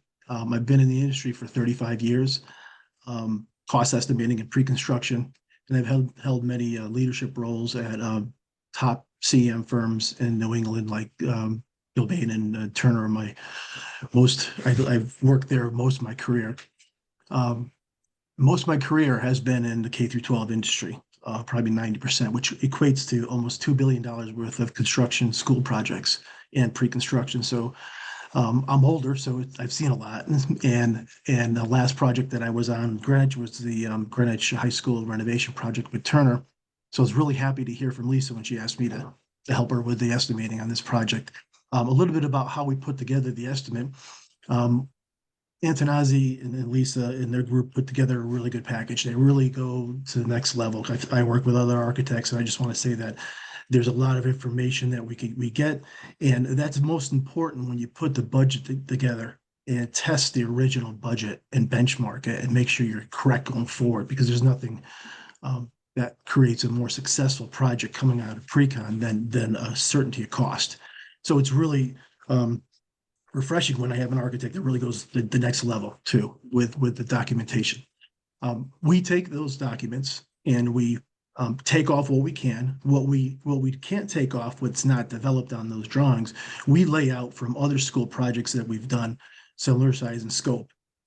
Fortunately, the engineers also on this job are most of the engineers we work with on other projects in similar mechanical systems. So we can just take that information and implement it into this estimate to provide more cost and more detail, which I think is really good at this point. It's not often done, but it gives everyone a good understanding of the cost, and then you can manipulate that cost and control the budget from there. That's the most important. You can't do that with lump sums. So that's why I want to call that out. The most important I'd say the most important, but at each phase, especially on this one, we take a look at the similar size projects we've done, and we look at bid tabulations for the systems. So that's very important. On this screen, I won't show you some of the schools because it's kind of proprietary per se, but the bid tabulations from the last 3 schools that I've done in the last 2 years, similar size and scope, I can look at those systems, and after I do a takeoff and estimate, I could do a benchmark and make sure that I'm on track before we kind of move forward. So I just want to let you know overall how that process is done. I want to go through the estimate really, at a very high level. I'm going to start from the bottom and then work my way up, believe it or not, until I talk about the direct trade costs are 28.8 or 28.1 million. And I want to talk about some of the markups and explain those design and estimated contingency. That's really used as an allowance to cover the details in a development that's not on the drawings yet or that may come to pass. It's very important to note that at the end, when you get the GMP, that becomes 0. So that 2.1 million trickles up into the $28 million to cover that cost, and it helps cover the cost of the non-designed items right now that will become there. We reach out to the Greenwich Building Department, get the rate. And then our staffing. This is the general conditions staffing, the construction cost of the construction staff on your project. And I want to tell you a little bit about how we create that. So we create that starting with the schedule of your whole project. I know it's very hard to see. I'm going to try to zoom in a little bit to make it a little bit more legible. But it'll give the idea of how we lay this out. It's important. It's a big cost. It's a huge cost driver. $1.7 million on this project. It's a project we want to nail down, or the staffing we want to make sure we're correct going through. My experience on these type of projects affords me to put a staff together. So the first thing I'll do, beside putting the schedule together, I'll put the staff together, put their contribution on the job, or their participation, how many hours they're going to spend, and the rate over here to get the final cost. But most importantly, when I put the schedule in here, this is kind of a very high level outline schedule, but it identifies when that work's going to be done and in what time of the year, so we could understand also project requirements, winter conditions, dehumidification during the summer, and then allocate periods of time for enabling, which is going to be very important during the summertime, so we can do the work like asbestos abatement when the kids aren't there, and also all the MEP rough-ins and the tunnels coming up through. So when we get to those phases, and I have identified 2 major phases here, 6-month renovation phases, but there could be more within that 12-month period or less. It's a placeholder. This is not a set in stone schedule. This is a schedule that has been thought out to get to the right number or closer to the correct number here. So this gets manipulated and changed quite a bit as we talk to the staff and the principal. We understand the school more. That gets more developed. I want to switch real quickly to one of my drawings here. Lisa was showing you the drawing, but to give you an idea of phasing and how we would do that, is that once the addition is built in the cafeteria pre-K, we also take a look at carving out space for swing space, such as for specials. Maybe we'll build a choral during the enabling summer, and so that'll be a swing space, multi-purpose within media center. Will maybe become a swing space. Our idea is that we're going to take all the classrooms after the additions are built, classes swing into those areas, and then the balance gets distributed amongst the schools. See, what our goal is to have portables. Portables, they're very expensive. They become logistic issues as to where you would locate those. As a high, maybe portables could go here, but it'll interfere with the addition, so you don't really want that. Also, logistically, taking the kids and walking them out in the snow, it's really not feasible. There's a lot more walkway requirements, lighting, and so on. So the thought is that we want to make sure we carve out enough interior space within reason to phase this within the building. I just wanted to talk about that real briefly. When you go upstairs, obviously when the addition is done, you have more classrooms you could swing into. again, just a placeholder. It is not set in stone. This is going to take months of coordination with your eventual CM to understand how this puzzle works and how everything moves, but it can be done. Lisa and I did a kind of a test look at it, and it's feasible. Let me, if I can get back to the schedule or the estimate. The other markup items are professional general liability, insurance, construction contingency. That covers unforeseens or changes throughout the job. This is a CM fee, which is typical for this size of the project. Payment performance bond and escalation. We have it at 6%, and hopefully that comes down, just to give you an idea of where the annual percentage rate for construction projects and escalation has been throughout the whole year. I did a study a couple of years ago. Over the course of 25 years, it was like 3.5 to 4.5%. COVID hit, it spiked, obviously, went to about 10 or 12%. It's come down to 6% over the last couple of years. And I'm hoping that it tracks a little bit lower. For right now, we have it 6%. And then that's important because when we look at our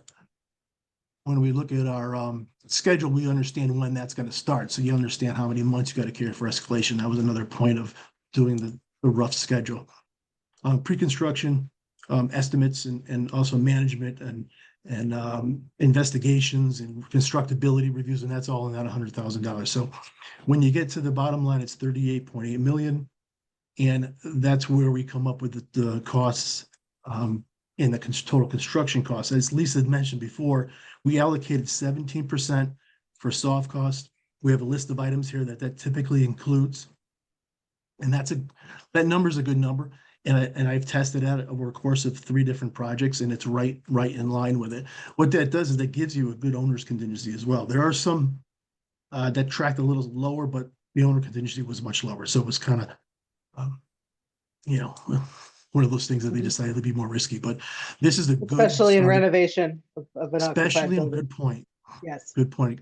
Especially in renovation projects, the owner contingency is important because, as I mentioned to Lisa, we've carried asbestos abatement allowances in here. However, with a lot of plaster buildings, plaster construction ceilings and walls, you could get more asbestos, and it gets more complicated when it comes to the containment and the removal of that. So that's a good number to carry. Does anyone on the board have any immediate questions before I kind of go and look at the high level items, cost drivers? Okay. So I'll start with some of these highlighted cost drivers.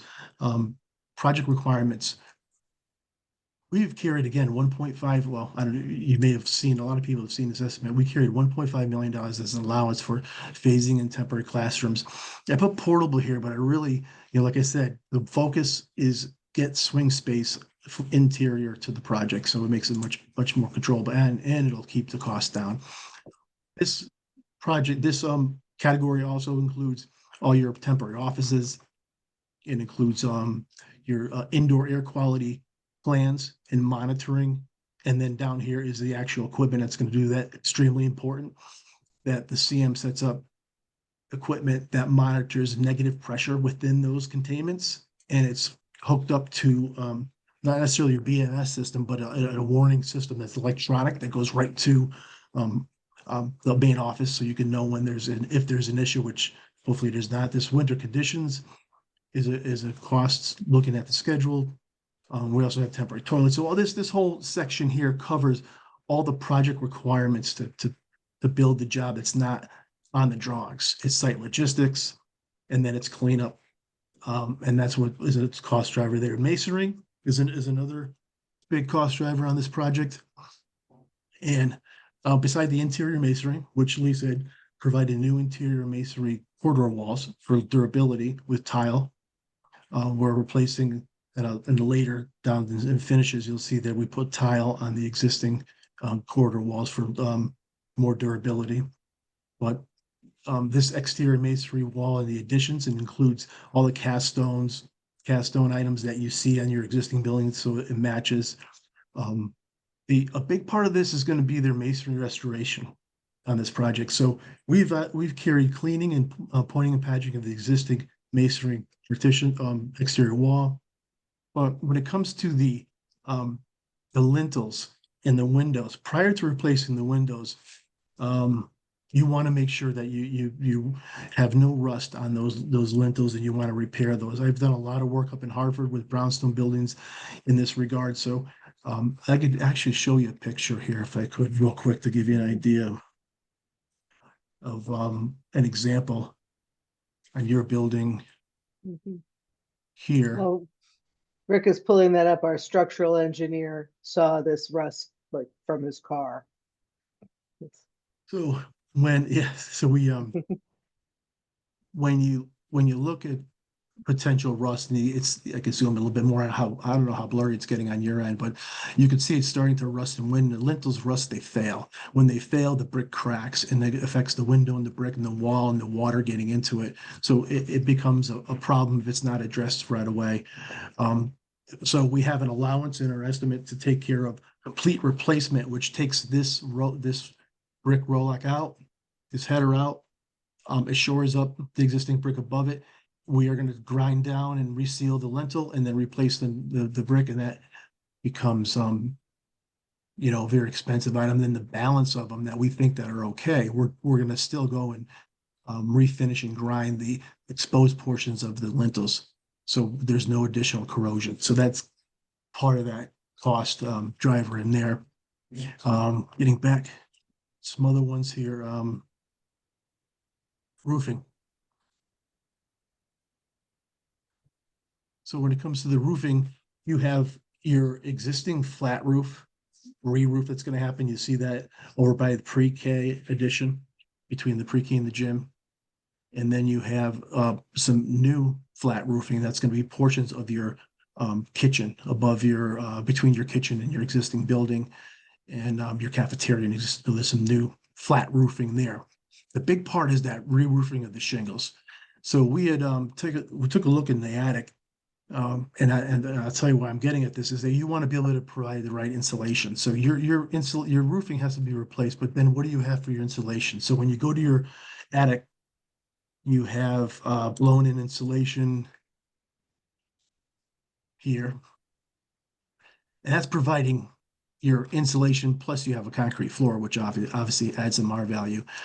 But when we replace the roof, we're going to, on the top roof side of it, we're going to be providing rigid insulation. So you can then reuse this slab. There's going to be quite a bit of mechanical piping in your renovations, and we're going to be putting it up here. So we'll have insulation on the roof, and this area will be heated for your fire protection, which we're going to be adding in there. It's very important. Plus the other piping. So we saw that as a really good solution. I want to give you a little look. We have what they call Yankee gutters. So you put insulation on top of the roof, it'll be a little bit higher, but we think we could visually make that go away by the height difference. Yeah, so you'll have the Yankee at the gutter, gutter. and actually Yep. over here, it's a beautiful Yankee gutter in here. So you'll see there's quite a bit of sloped asphalt roofing that'll be replaced. There's some copper roofing at the dormers. Here's the flat roofing existing that will be also replacing with a built-up roofing system, not an EPDM or mechanically fastened or direct adhered. Built-up roofing is much more durable in that regard. So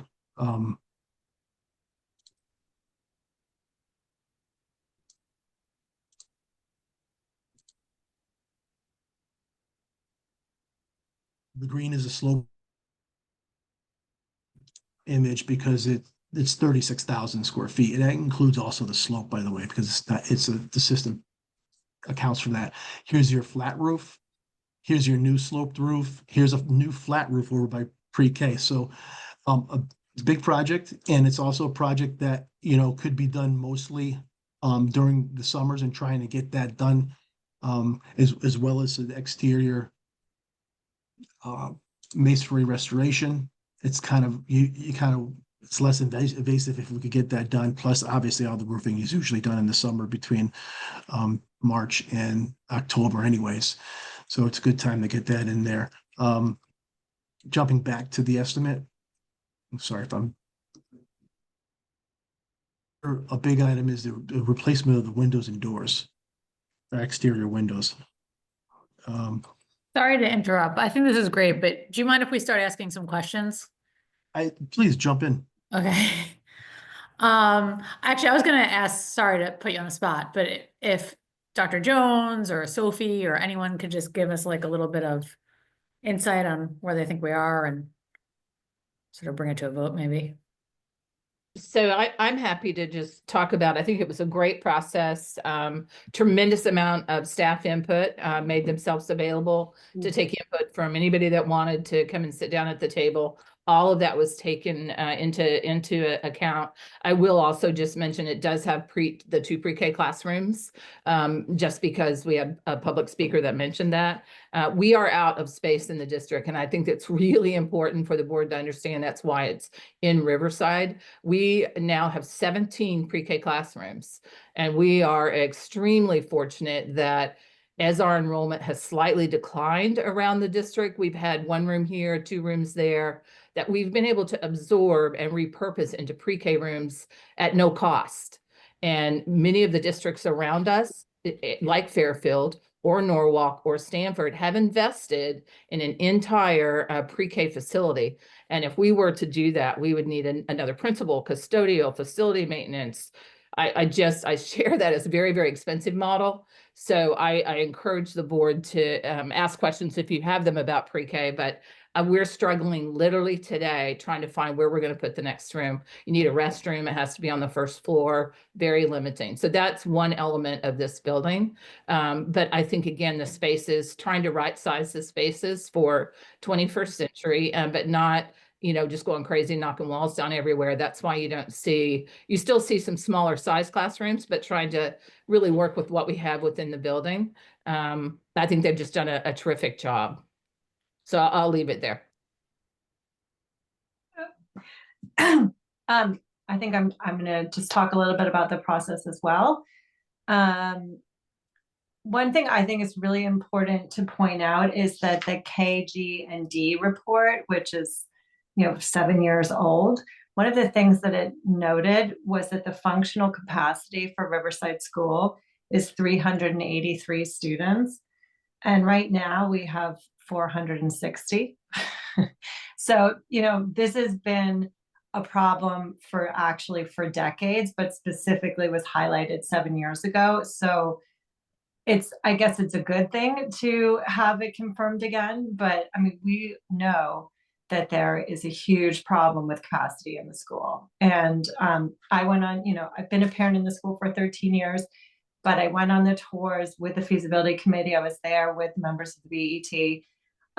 Kids are standing in the hallway to get into gym, to get into art, to get into the cafeteria. Like, it's absolutely jammed all the time during passing periods. So that's really challenging.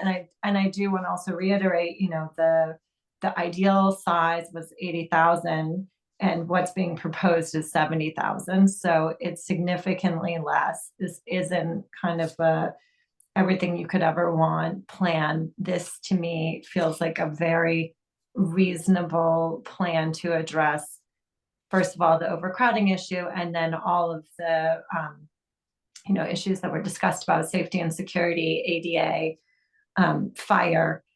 Those are huge issues that we need to address. And tonight, when they were talking about the windows, that really brings up nicely, I think highlights nicely that we're in a situation right now where we could start this project and be proactive and do something really positive for the community and not be in a crisis reactive situation, which we have been in so many other buildings in the district recently. But the reality is this building is almost 100 years old. So if we, every year that we wait, something could fail.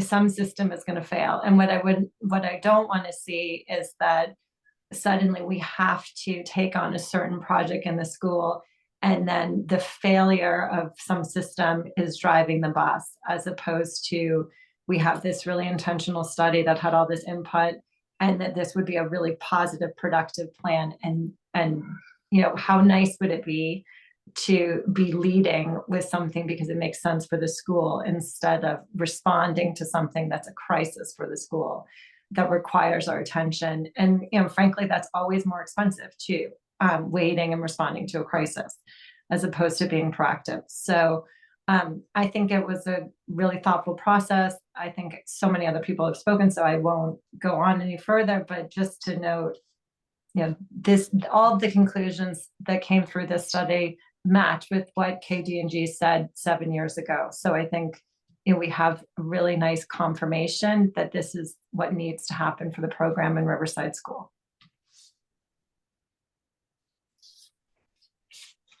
Ms. Costin? So I just wanted to ask, I heard a lot about phasing. Is the intent to keep the students on site in areas of the building that aren't under construction, and then complete those areas and then sort of inhabit them with the kids? Or how is I heard phasing. I want to sort of understand the rationale, and this is a project that we need to get done and plan for as best we can. So I really want to see it proceed. Right. So we anticipated on a rolling basis having between 5 and 10 classrooms out of commission at any given time. And we will start with the additions, and we'll use the additions, as I always call them, lifeboats, so that you can swing kids into them, ideally permanently, and then look at repurposing of other spaces within the schools. Also, there are some steps that the district can take as this comes up. If sometimes we try to get kindergarten accommodated somewhere else for the duration, the really little kids, accommodated somewhere else within the district. But it's going to take, it's not a feasibility study or ed spec answer. It's just something that, Rick and I, we both have a lot of construction experience. We looked at it in depth enough to give you an accurate price, understanding that the details, will require further attention. And we do understand that portables are your last choice. And we will, proceed accordingly.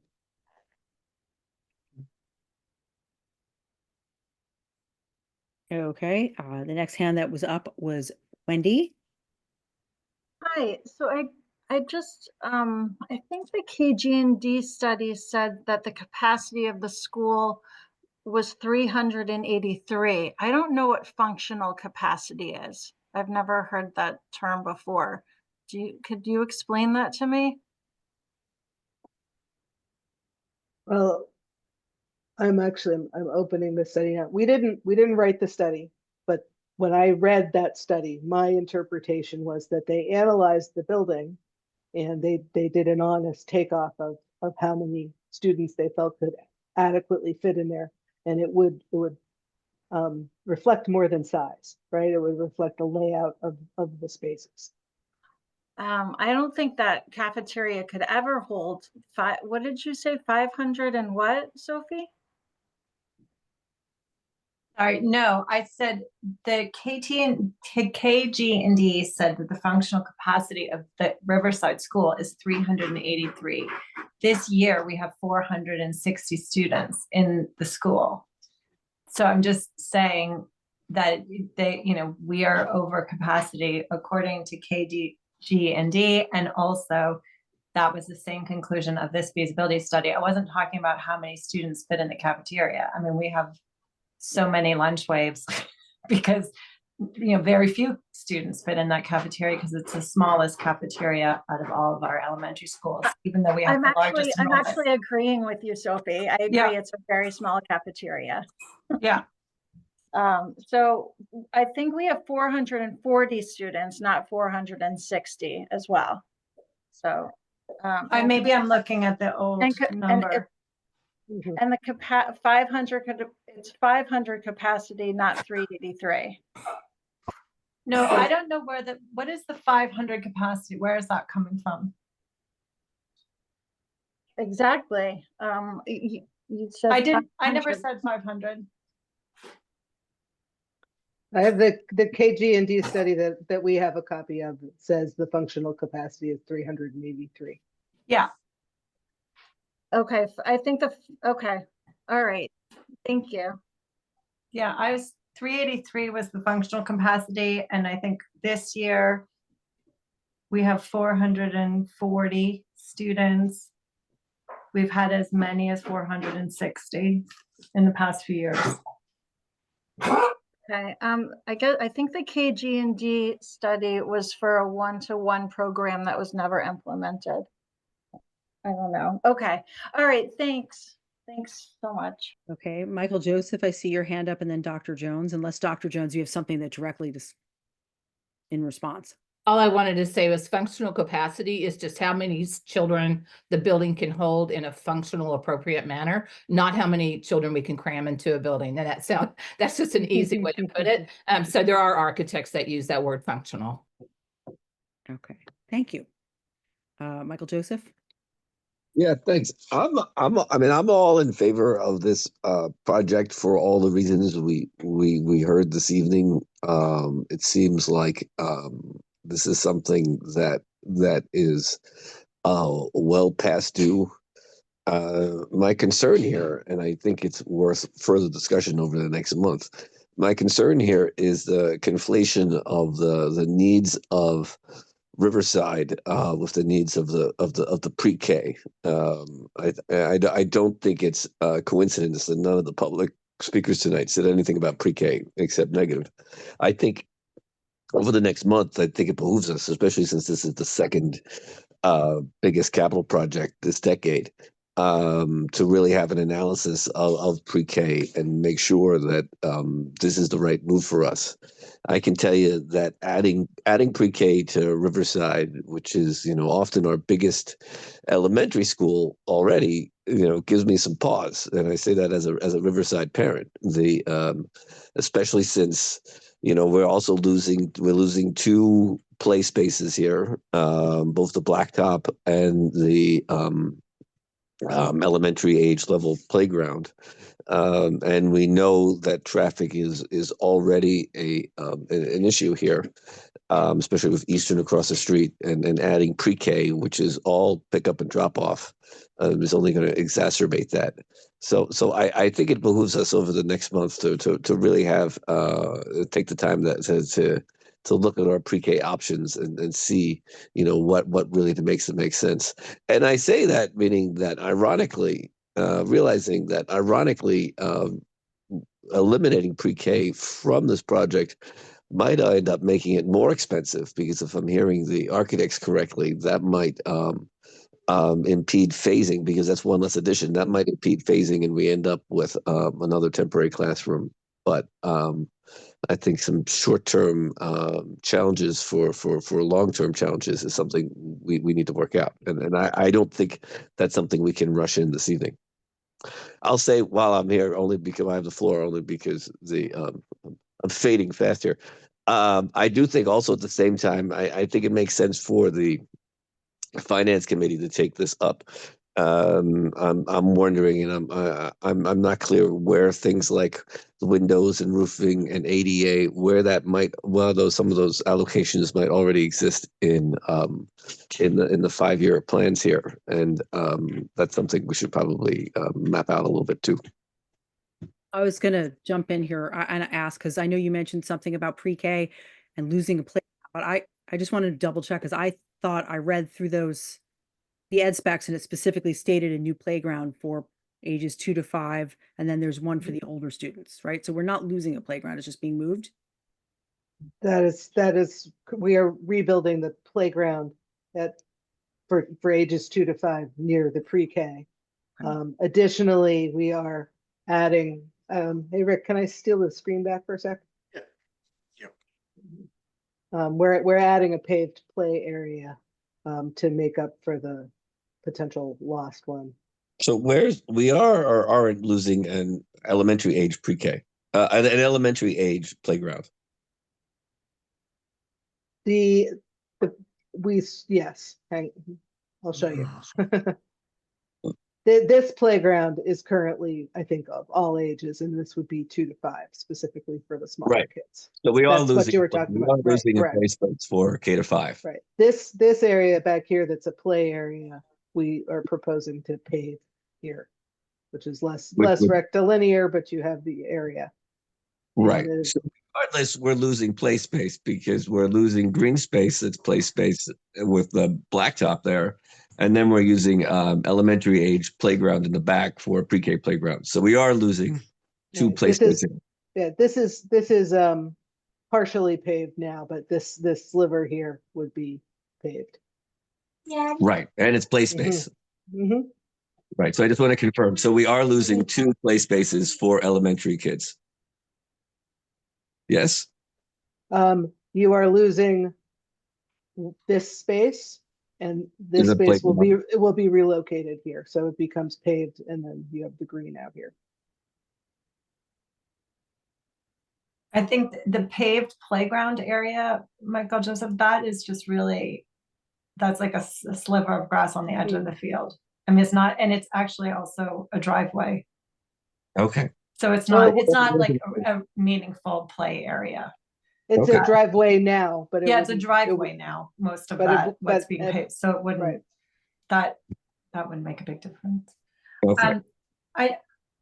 Can I hop in for a sec? I agree with you, Michael Joseph. I think it would be interesting to talk about what is the cost if we eliminated the 2 pre-K classrooms. I think for us to think about, first of all, right, does that mean that there's additional swing spaced costs that is kind of like sunk cost where we have to pay for some space that we don't end up with anything in the end, especially if it was portable classrooms? I feel like that's something worth discussing. And then secondly, I think as a district, we should talk about what Dr. Jones was referencing, that if we don't build the pre-K here, where are we building it elsewhere? And is it cost effective to put it in this building reservation, or is it cost effective to put it in another building renovation? But I don't know where that would be. The third thing I think just for us to consider is for the student experience of, if we don't have pre-K in this building, then we're depriving students who qualify for pre-K in our catchment area from being able to have pre-K at their local school. Right Yeah. now, they would have to travel and that, and it's, so I can it's just, say those are that's things to not- consider. Right. I can tell you that's not really a concern of mine because pre-K is not a neighborhood school program. It's a federal program. Most school districts do not have pre-K in the neighborhood school.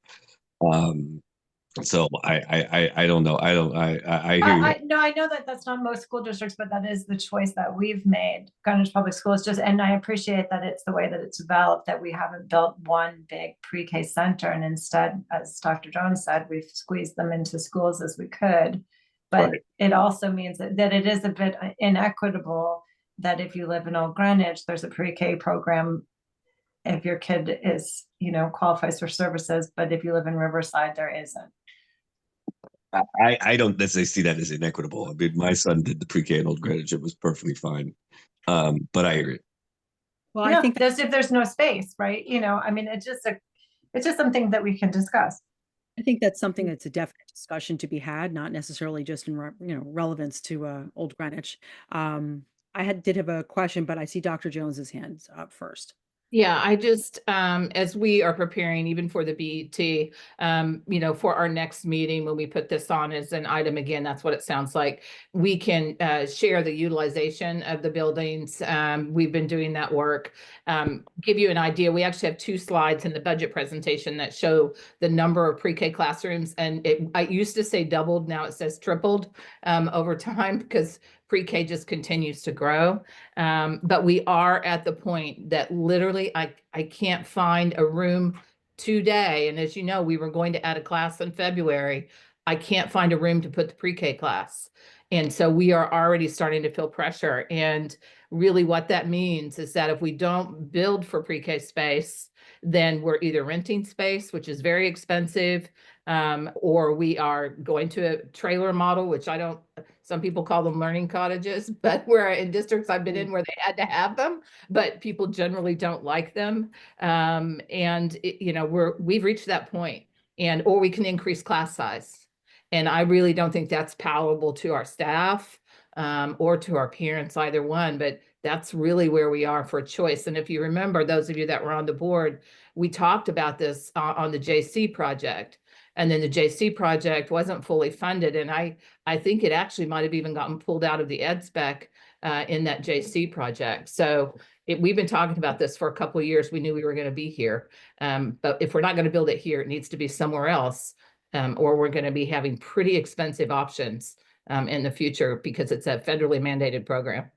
I was going to say that when we were having this discussion, I think that's something maybe we can add as a separate discussion, not be based on Old Greenwich, just about our pre-K needs, and something we can talk to when we get towards agenda planning, if your thoughts are there. Yeah, I'm happy to put together a pre-K, and Stacy can come and help me. We talk about pre-K almost daily now.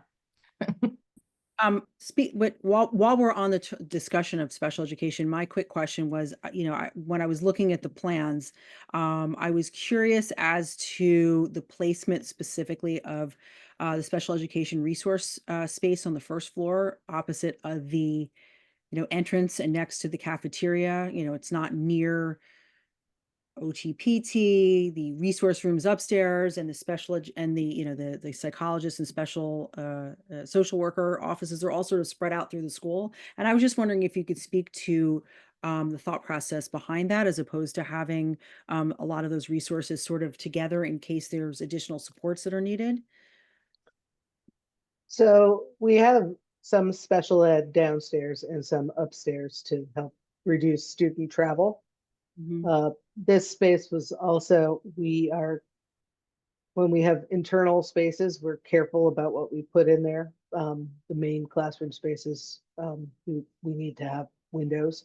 So SPED is one of the options that could be placed in a space that has no windows.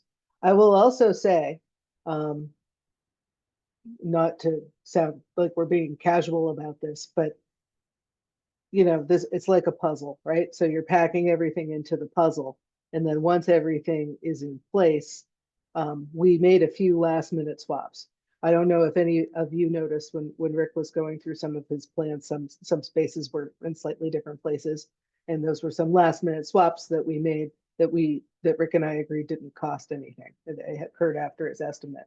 And when I look at this SPED resource here and I look at the faculty dining, I see that kind of thing is potentially interchangeable as this design evolves.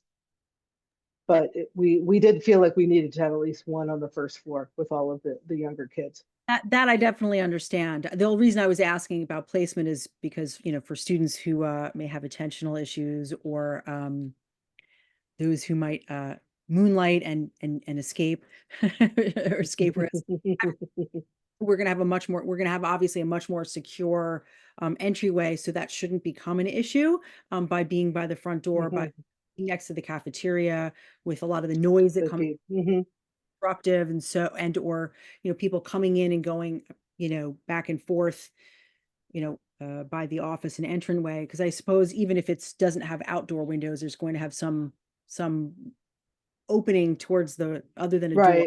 Right. And, we're not really drilling down into final door locations, but for this, I would definitely say the door would stay where it was, because then you have, you're really over here. Right. Like I said, was my question is to just sort of for that why it was there. Right. This space was not, the location of this space was not a driver, right? So we have, say 6 other drivers on this floor, right? You have, obviously the gym wants to be where it is. The big spaces want to be where they are. You want to keep the classrooms, in sort of villages by grade. You have the music on this side. And then you have the dispersion of the perimeter spaces versus the interior spaces. Yeah, that's certainly having stuff. It helps with the flow within the school. But like I said, I just was out. That seemed like an odd location to me. And one of the other questions I had specifically was, I know that you we're talking about doing this project in phases and having like 5 to 10 classrooms or other spaces out of commission for 6 months. And that I think is a larger discussion we as a board certainly need to have as to what we would be doing with those students. Meanwhile, but I was just trying to sort of see, what are the, and I guess you can go through this with us, maybe not tonight, or if we're not tonight, to go through it either at some point, because that is obviously a cost. If we have to have students off-site somewhere for us, and your thoughts on that as to how to do the phasing with the most minimal impact on our Right. students and their academic support. I know you mentioned having kindergartners, that weren't there, having a student whose school was being renovated when they were in kindergarten, their first entry into a school. It was, I will say, it does make it sometimes difficult when you have those students, especially the, kindergartners, offsite. They're not in their traditional space. They're not support staff that they would get to know. Obviously, the same difficulties with an older class who are used to, being part of that. Right. So it's something I think that the board is going to It's have further discussion. it's always a challenge in a renovation of an existing school. And at this point, our main goal, sorry, we're skipping back and forth together, but our real goal here is to make sure that you all understand that it's a heavy lift and it will, you will see impacts, but also to make sure that we're reflecting in our cost estimate enough funding and enough time so that we could do it in a way that impacts the kids the least. Yeah. So to me, I think, and that's not something we as a board have looked at or discussed. Obviously, this is our first time having this presentation, but definitely think that this is a comment more for the board or, Dr. Jones is having thoughts on what we might do if that's the case, and cost estimates for different options for, what we might do if we have to find space for students that are offsite at some point. Right. Understood. Dr. Jones's hand is up, so I'll go to you, and then Kathleen, I see you up next, and then Wendy. Yeah, I just want to remind people that are watching and also for the board, this is only conceptual. And if you go back and you look at feasibility studies, by the time we actually get to the building committee, the building may not even look like this. And so we don't really talk about, we put it in the estimate that we would like to phase so that you're not bringing in trailers and all of that, but that happens at the building committee level. And I will say, if you look at OG's phasing plan, it's incredibly, incredibly detailed, and it will give people an idea of how it's going to work, because that project is going before this one. But again, that really isn't a discussion we would generally have in ed specs. That happens with the building committee later on.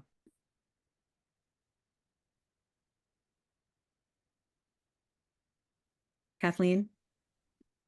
I was just gonna say, I think it's a very well thought out, detailed presentation. I really appreciate how you keep the traditional, unique character of Riverside, and then bring in all of the new functions and reality of, ADA and fire safety and all. So I like that. I also think it's impressive that the number has gone down. It started off at 50 in our budget book. We had it at 48. First of all, that's an amazing estimate to Dr. Jones and Ben. Well done, because we agree. It was refreshing to see a reasonable guess that's not overly optimistic. Right, not a pie in the sky, like clearly they really thought about it, and I certainly appreciate it because it helps as we've done our financial planning. So the fact that you're in that zone and in fact you're coming in under it is really satisfying. So I suspect we want to keep learning more. I'm happy to learn a little bit more about the pre-K, but I think what you've done here is really fantastic. So thank you. Yeah, and I'll add to that right before I go to Wendy, who has her hand up as well, to say, Sophie mentioned this, and I just did want to say I appreciate that you guys came to us with a plan that had 80,000 square feet, and that the committee, feasibility committee, really looked for ways to hone that down so it's not an over impact to the community at large with a much larger building, and also keeping the costs slightly lower. So I thought that was really impressive, and it's a big kudos to you guys and to the feasibility committee for looking at that, I think, in that way. Wendy? Hi, Lisa. Thank you again for this presentation. And I know you from our JC Building Committee. I did have a question though, as a speech therapist. Is there any way you could put the speech room somewhere away from the band and orchestra room? I just think it could be a little distracting for, kids with sensory needs and issues. Is it too late? It's a smaller room. I'm sure we could get it somewhere else. It might be nicer to be near the other support staff as well. So if you could try to find a different place for it, that would be great. But I think I love all of, I think you guys did a really great job on this plan. Sophie, thank you for, being on this committee. And I do support this project. I think, as I mentioned before, the cafeteria is small and the kitchen needs upgrading. The music spaces are problematic. And, the children and parents deserve it. They've waited a long time for this. So I think, we need to get this done. But I don't support the plan as written. And my problem with it is the preschool. And so I know Karen said that we would have more conversations about preschool. I feel like if we're gonna have universal preschool, it should be a transparent thing that we've brought out to the community and to the parents, and everybody should be on board with it. And I feel like what we're doing is we're just implementing universal preschool whenever we have a building committee that's meeting to update or renovate a school. So let's be transparent about it if that's actually what we're doing. And let me see. And so, I think we need to have a robust discussion about it. And that's it. Yeah, I just as an aside, it's not my understanding that we were looking at universal pre-K. It's just that the numbers of students with special education needs in the pre-K age group, I think, is exploding, not just in Greenwich, obviously, but and I think that was, I just wanted to put that out there and make sure that my understanding was, I don't know which way we're looking at it. Yeah, it's definitely not universal pre-K. I don't want to promise listeners that we're going to provide that. I just wanted to be clear. And so I really do think that, we have people asking questions of board members about our pre-K program. So I really would like to, we'll pull that out of this discussion at the ed specs for the moment, and have that as a board discussion separately. Thank you. Does anybody else have any specific questions for our architecture and planning individuals? Because if not, then we can have a discussion as to if we're ready to vote on these this evening. It doesn't, from the discussion, it seems like there may be some additional questions people have, and we may want to move this as an action item and table it till our next meeting, but I don't want to speak for the board. Anyone want to opine? Anyone else? Yeah, I think it's fine for us to table it and reopen it the next meeting when we have an opportunity to talk more about the pre-K in particular. So if that's the case, if people are okay with that, I mean, I don't think I withdraw that. We don't have to Mike, I'm making sure we don't have to withdraw the motion. I just make a motion to table it till the next meeting. To take action on it. You would withdraw the motion and then just move on. Okay. To the next item. Withdraw my motion, for approval of the ed specs at this time. Yes, I can second that. Right, we don't have to vote on that, correct? Okay. Drawing it. So, and if that's the case, I want to thank all those who came and gave such a detailed presentation. I'll let the board members know that if you guys have any specific questions that come from tonight's presentation or the ed specs overall, you can share those and we'll put them together and get them off to through the feasibility committee and our other individuals to answer, whoever can is the proper area to answer them. Send those on over to us and we'll get the responses back to you. So thank you. And with that, we move on to our action items, which would be, our discussion items, the first of which is a proposal for a new high school music course. Karen, point of order. Do you guys still have a quorum if I drop off? Yes. Okay. I fear I am probably going to abandon you all, but I'll see you on the other side.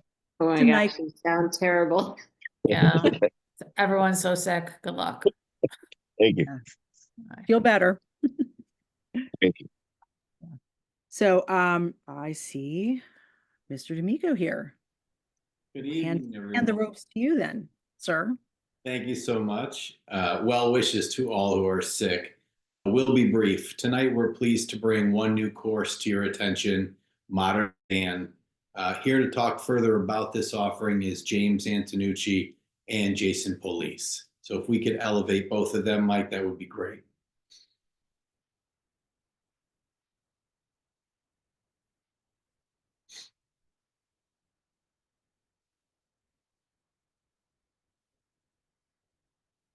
James, if you can unmute yourself.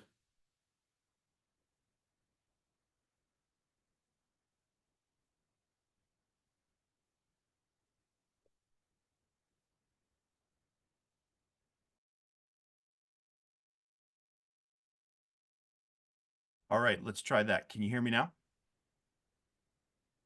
Okay, great.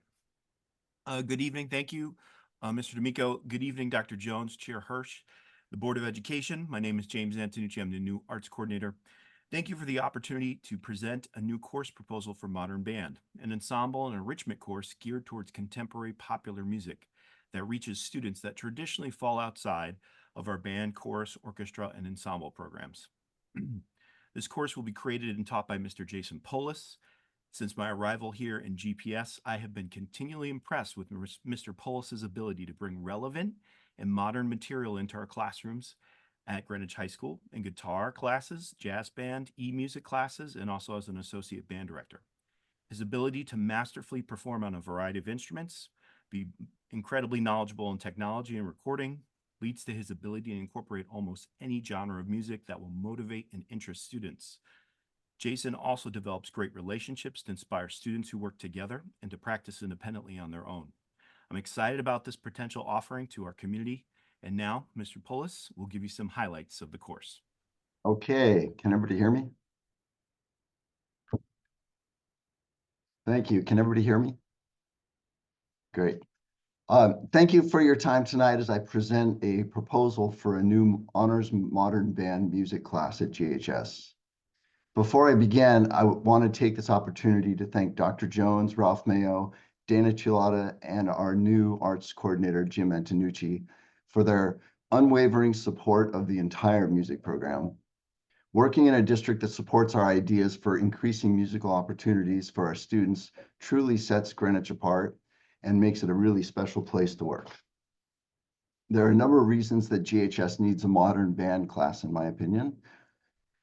Significant growth in the Guitar 1 and 2 program over the last 2 to 3 years has led to a number of students wanting to continue to develop their skills and engage in an ensemble experience. We have approximately 100 students enrolled in guitar this year. Many of the students are continuing on to take our higher level electronic music classes and infusing a new energy into the music program overall.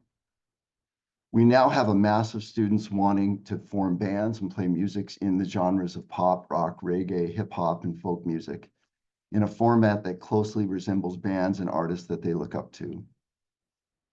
Because students in a modern band ensemble also participate in separate musical groups like choir, band, orchestra, and electronic music, It would facilitate collaboration between students that exist in in many different backgrounds while serving all these diverse learners in a school-based setting.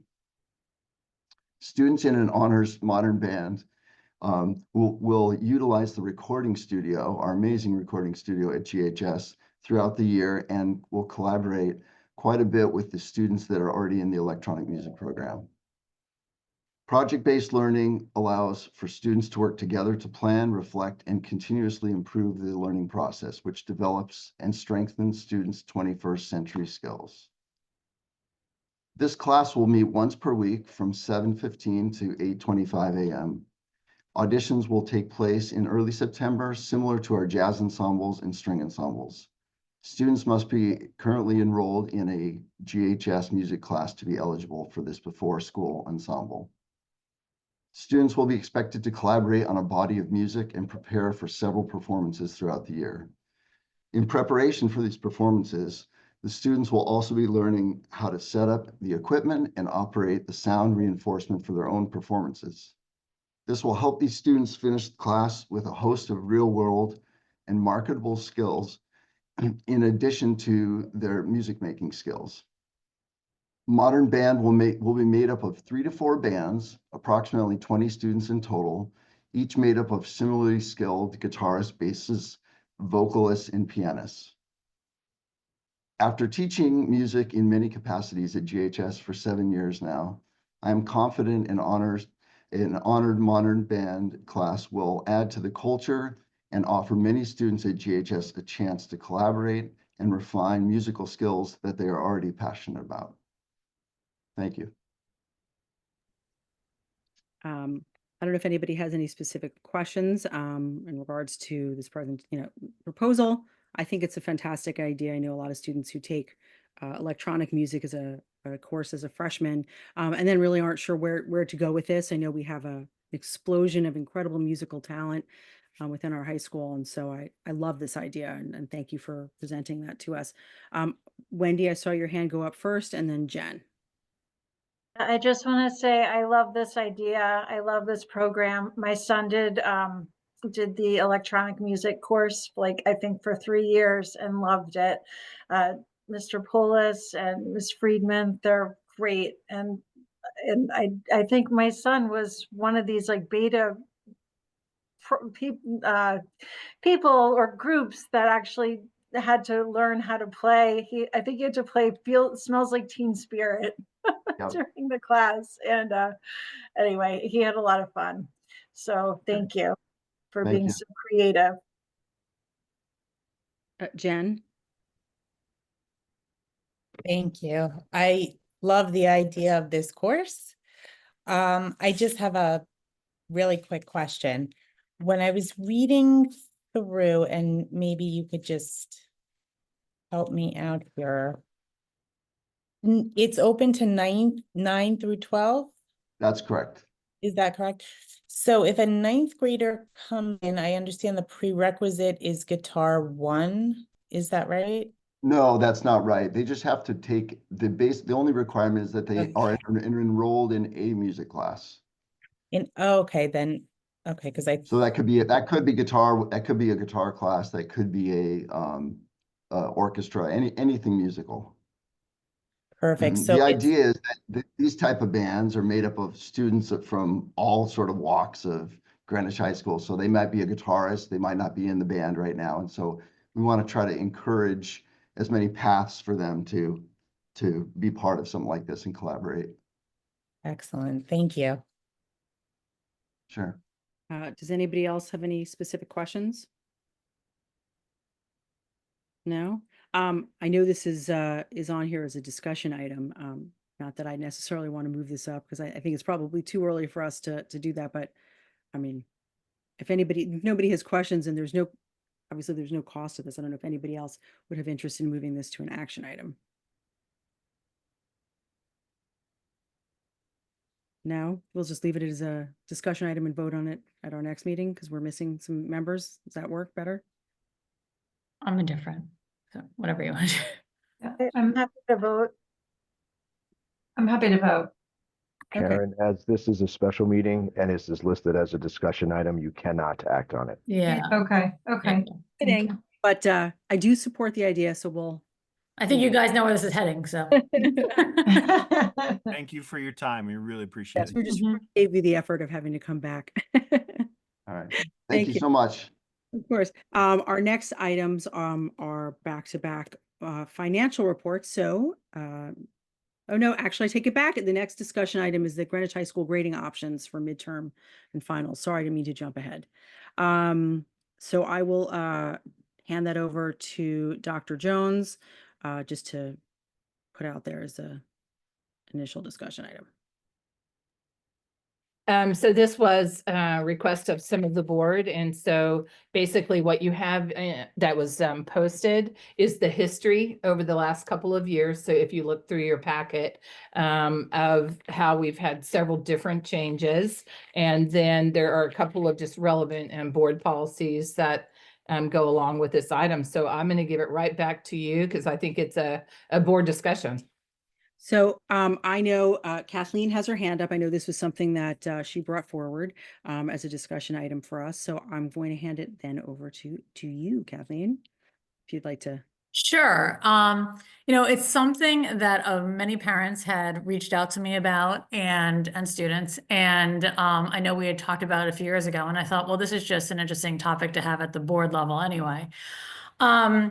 But I mean, I think you saw it we just added it yesterday, and there were a few parents that emailed just a few hours ago. I mean, my perspective is it offers a nice balance, right? So you have still, I think that it's very important to have midterm and finals. I think it gives them college readiness. I do think it's nice to have the option, though, for some students to make it, there's a chance for them to prove their mastery by the 10% and the 10% traditional model. But for those that are anxious and find that sort of big test a little bit worrisome, to then also not have it, tank really their grade is also a nice way to sort of reduce anxiety on the other thing. So like a few people have said, it's a nice balance. And so I just think it's something that we should talk about and maybe get some other comps on and see if it's something that we should, do, because I know we did it a few years ago and it seemed to have gone well. So wondering why we shouldn't bring it back, I guess. That was my personal question, was to see if we could find any other comps, any other districts that do something similar to this. Not that we always need to be in comparison to, but I would just be curious to see how that is handled. I know the one thing for me is I know this is a bit of a larger discussion, and it would make it very difficult to try to put this into play right now. I know the kids are going through midterms, so I don't want to give anybody any false hope or expectations, any students that are watching this, that they should not be home and studying for their midterms right now. Jen? Don't think you need to worry about that. I want to make sure, just wanted to make sure. I've seen the library tonight. So I saw Jen's hand up as well. Yeah, I just had a quick question. So if I'm understanding this, and correct me if I'm wrong, this is the grading that's predetermined at the beginning of the year, the beginning of the course, I should say, because some are first semester, second semester. Is that correct? Yes, our high school grading, it is decided. It's not per course. It's very semester rather. Semester, or a half a year course or a full year, depending on the course. The percentage of the weight of work and in-class participation versus a midterm or a final is set at the beginning of. Although it does vary sometimes for AP classes, it should be noted.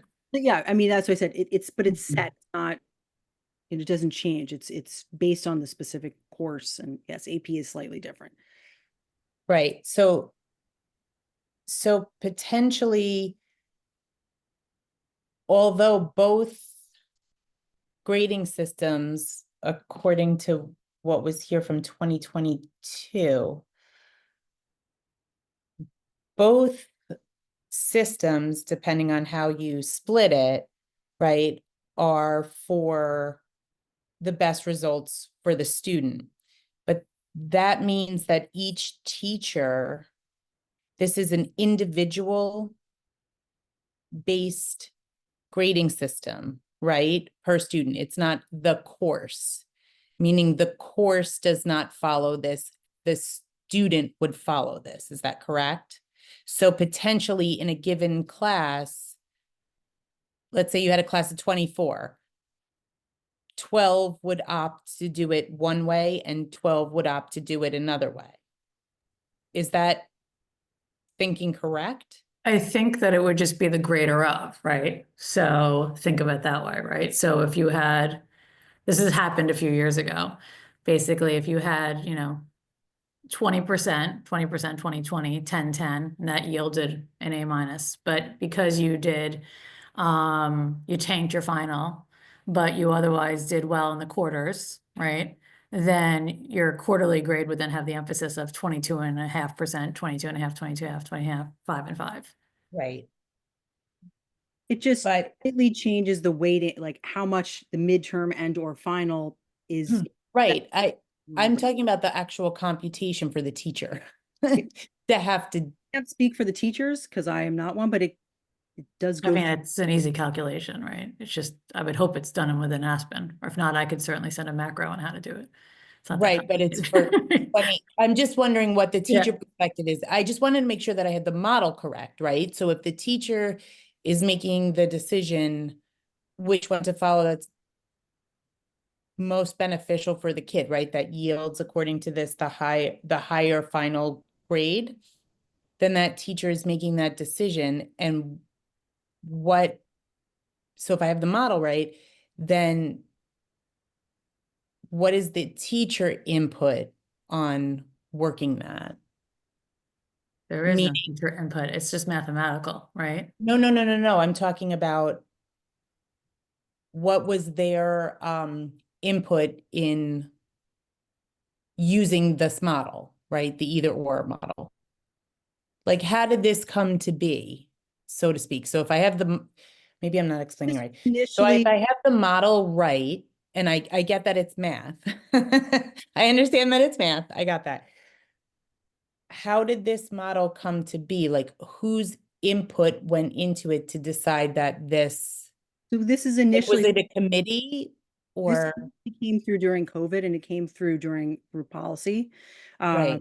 What a lot of other districts were doing, because the first year of COVID, like the kids didn't have midterms and finals, the stress, the anxiety, they didn't have the same access to support that they did in the past. And so to help relieve the anxiety and stress, and this was not just done here, this was done in a lot of other places.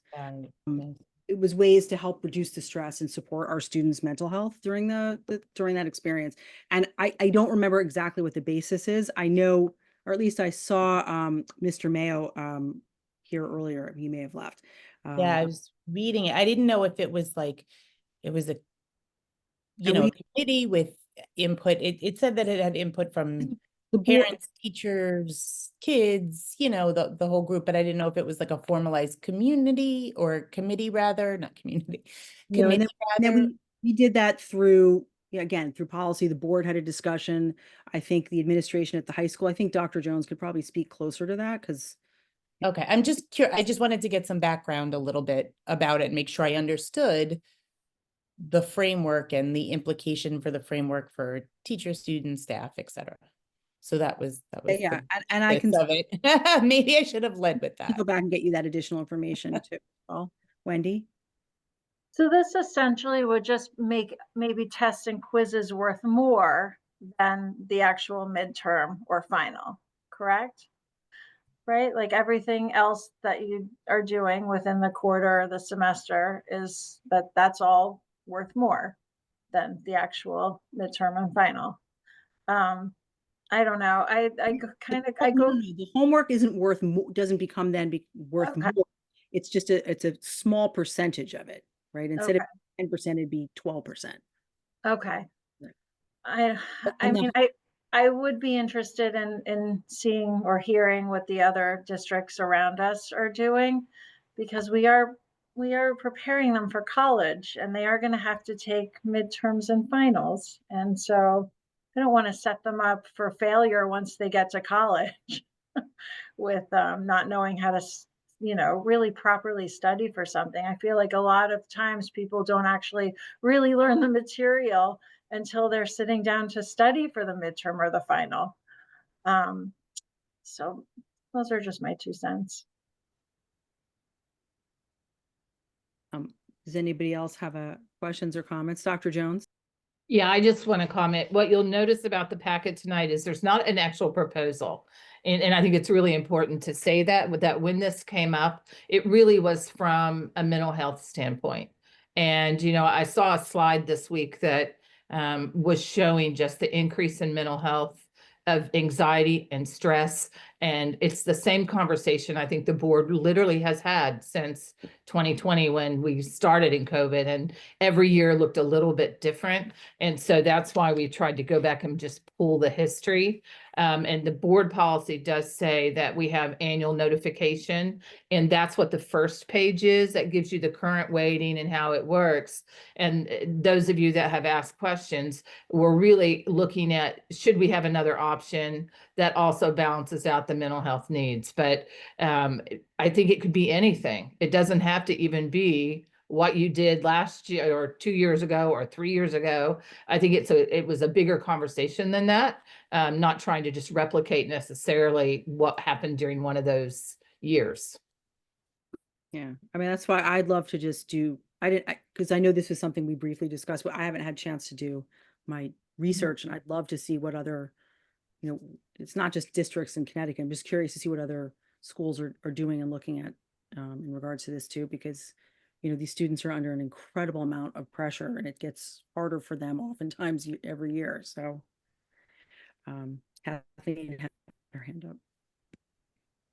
Yeah, I just think, I mean, again, I'm taking it for sort of hearing from people from a mental health perspective. I mean, it's frankly not something that in my family it's ever been utilized, but I have heard from other people. I mean, we're talking about therapy dogs. It's actually Cody had mentioned that there is clearly like a lot of anxiety for many of our students, and we spend money and a lot of time on trying to reduce that anxiety. And to me, this is sort of like a free way of perhaps reducing that anxiety for some of our students that get themselves unnecessarily wound up for these days. And yes, Wendy, then it probably would put some of an emphasis more on those unit tests during those quarters. But perhaps for some children, there is, you know, they for some reason that doesn't get them as anxious.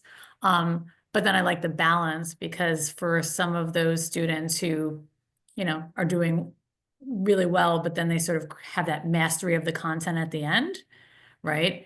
There's more of an emphasis then for them to sort of spike their grade, because all of a sudden they were like, you know, B+, B+, B+, B+, and then they hit an A+ on the midterm and the final because they understood the content. So to me, it sort of is rewarding both our students that for some reason are exceptional on those big days, and for those that are just really solid throughout the quarter and then have like a weak moment, if you will. Right. So, you know, to me, it's kind of like an easy win for maybe sort of like having all tides rise, if you will. Yeah. Yeah. I also like the idea that for students who think that homework or class participation isn't as important as just focusing only on the midterm, this will remind them that it may very well be very important to focus and do, you know, homework and have class participation, because even by then, maybe their midterm will be even stronger than they would have otherwise, because they're really engaged in doing all of the work. Right. That's just a 10-cent thought, though. Yeah. Sophie, your hand's up. Yeah, I just think it would be helpful to just do a little modeling, like while we continue this conversation, right? Of like, maybe if we just, for the next discussion, had like 10 examples, you know, so that we could see what it looks like. And I know we've been kind of talking about hypotheticals, but just to actually see it, because and also to see how, practically speaking, how do teachers do this and what does it look like?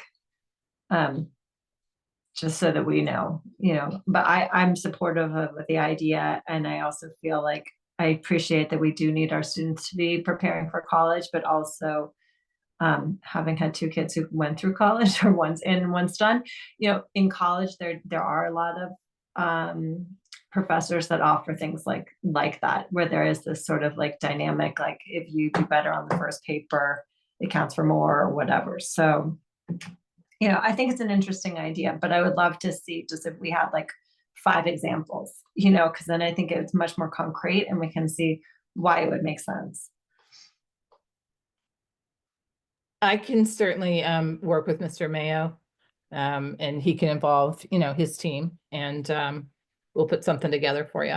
That's great. And I was Thank gonna you. say, I had spoken, Michael Joseph I think he was very interested in this idea, given that he's an educator. So I know that he was very much on board with the concept of once you like have mastery in content. So I'd love to get his opinion anyway.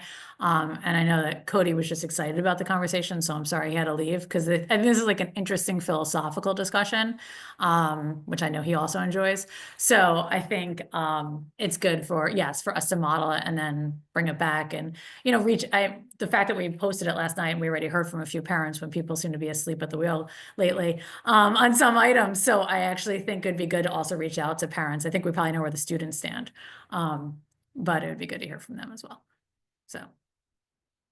Yeah, well, so Kathleen, thank you for bringing this forward as a discussion item. And, you know, I do think it's important that we have the input of the, you know, all of our members, you know, who have different students and different experiences and be able to hear, you know, pros and cons. And, you know, hopefully our students aren't watching this and they are home studying, but I'll also reach out to XCOM and see if they might have any additional input to add. But, you know, I'd love to hear from our students. You know, so parents, if you're listening and you have high schoolers who have some thoughts, feel free to ask them to send us an email or come speak. But does anybody else have any input for this topic? Otherwise, we can move on to our financial reports. Well, again, thank you, Kathleen, for bringing this forward. And then I am going to ask Mr. Brannion to come forward and discuss our monthly financial report and then budget transfers. Good evening, all. I'm actually going to turn it over to Patrick Lai, who is our new director of finance. We promoted him from the budget director, so very excited that he'll be more involved in the financials. And his reward is he gets to present the report to the Board of Ed. So. Well, I was gonna note and say thank you and congratulations, because we've had a great experience working with you so far. So love to see that pay off. Thanks. So Patrick, the floor is yours. Okay, great. Thank you, Ben. And thank you, everyone. I'm excited to taking up this new role and continues my contributions to the school district. So for this month, the financial report we posted into the meeting agendas. If you kind of like look through the report, 2 things that I would like to highlight tonight only. One is on our operating budget. So overall year to date, up to the end of December, we spent 97.8 million, which is 50.8% of our current year operating budget. And comparing to last year, this time it was 52.1%. And then the second area is the school lunch program. I mean, when we look at the December result, the preliminary fiscal year forecast that we look at, that we may need an interim appropriation to bring forward in the next monthly meetings. So just want to kind of like put the information out there, and then we are still doing additional analysis on the school lunch fund. When it is ready, we will bring it up in next month.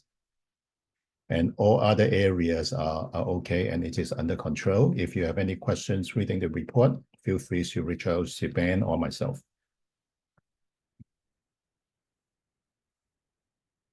Does anybody have any questions?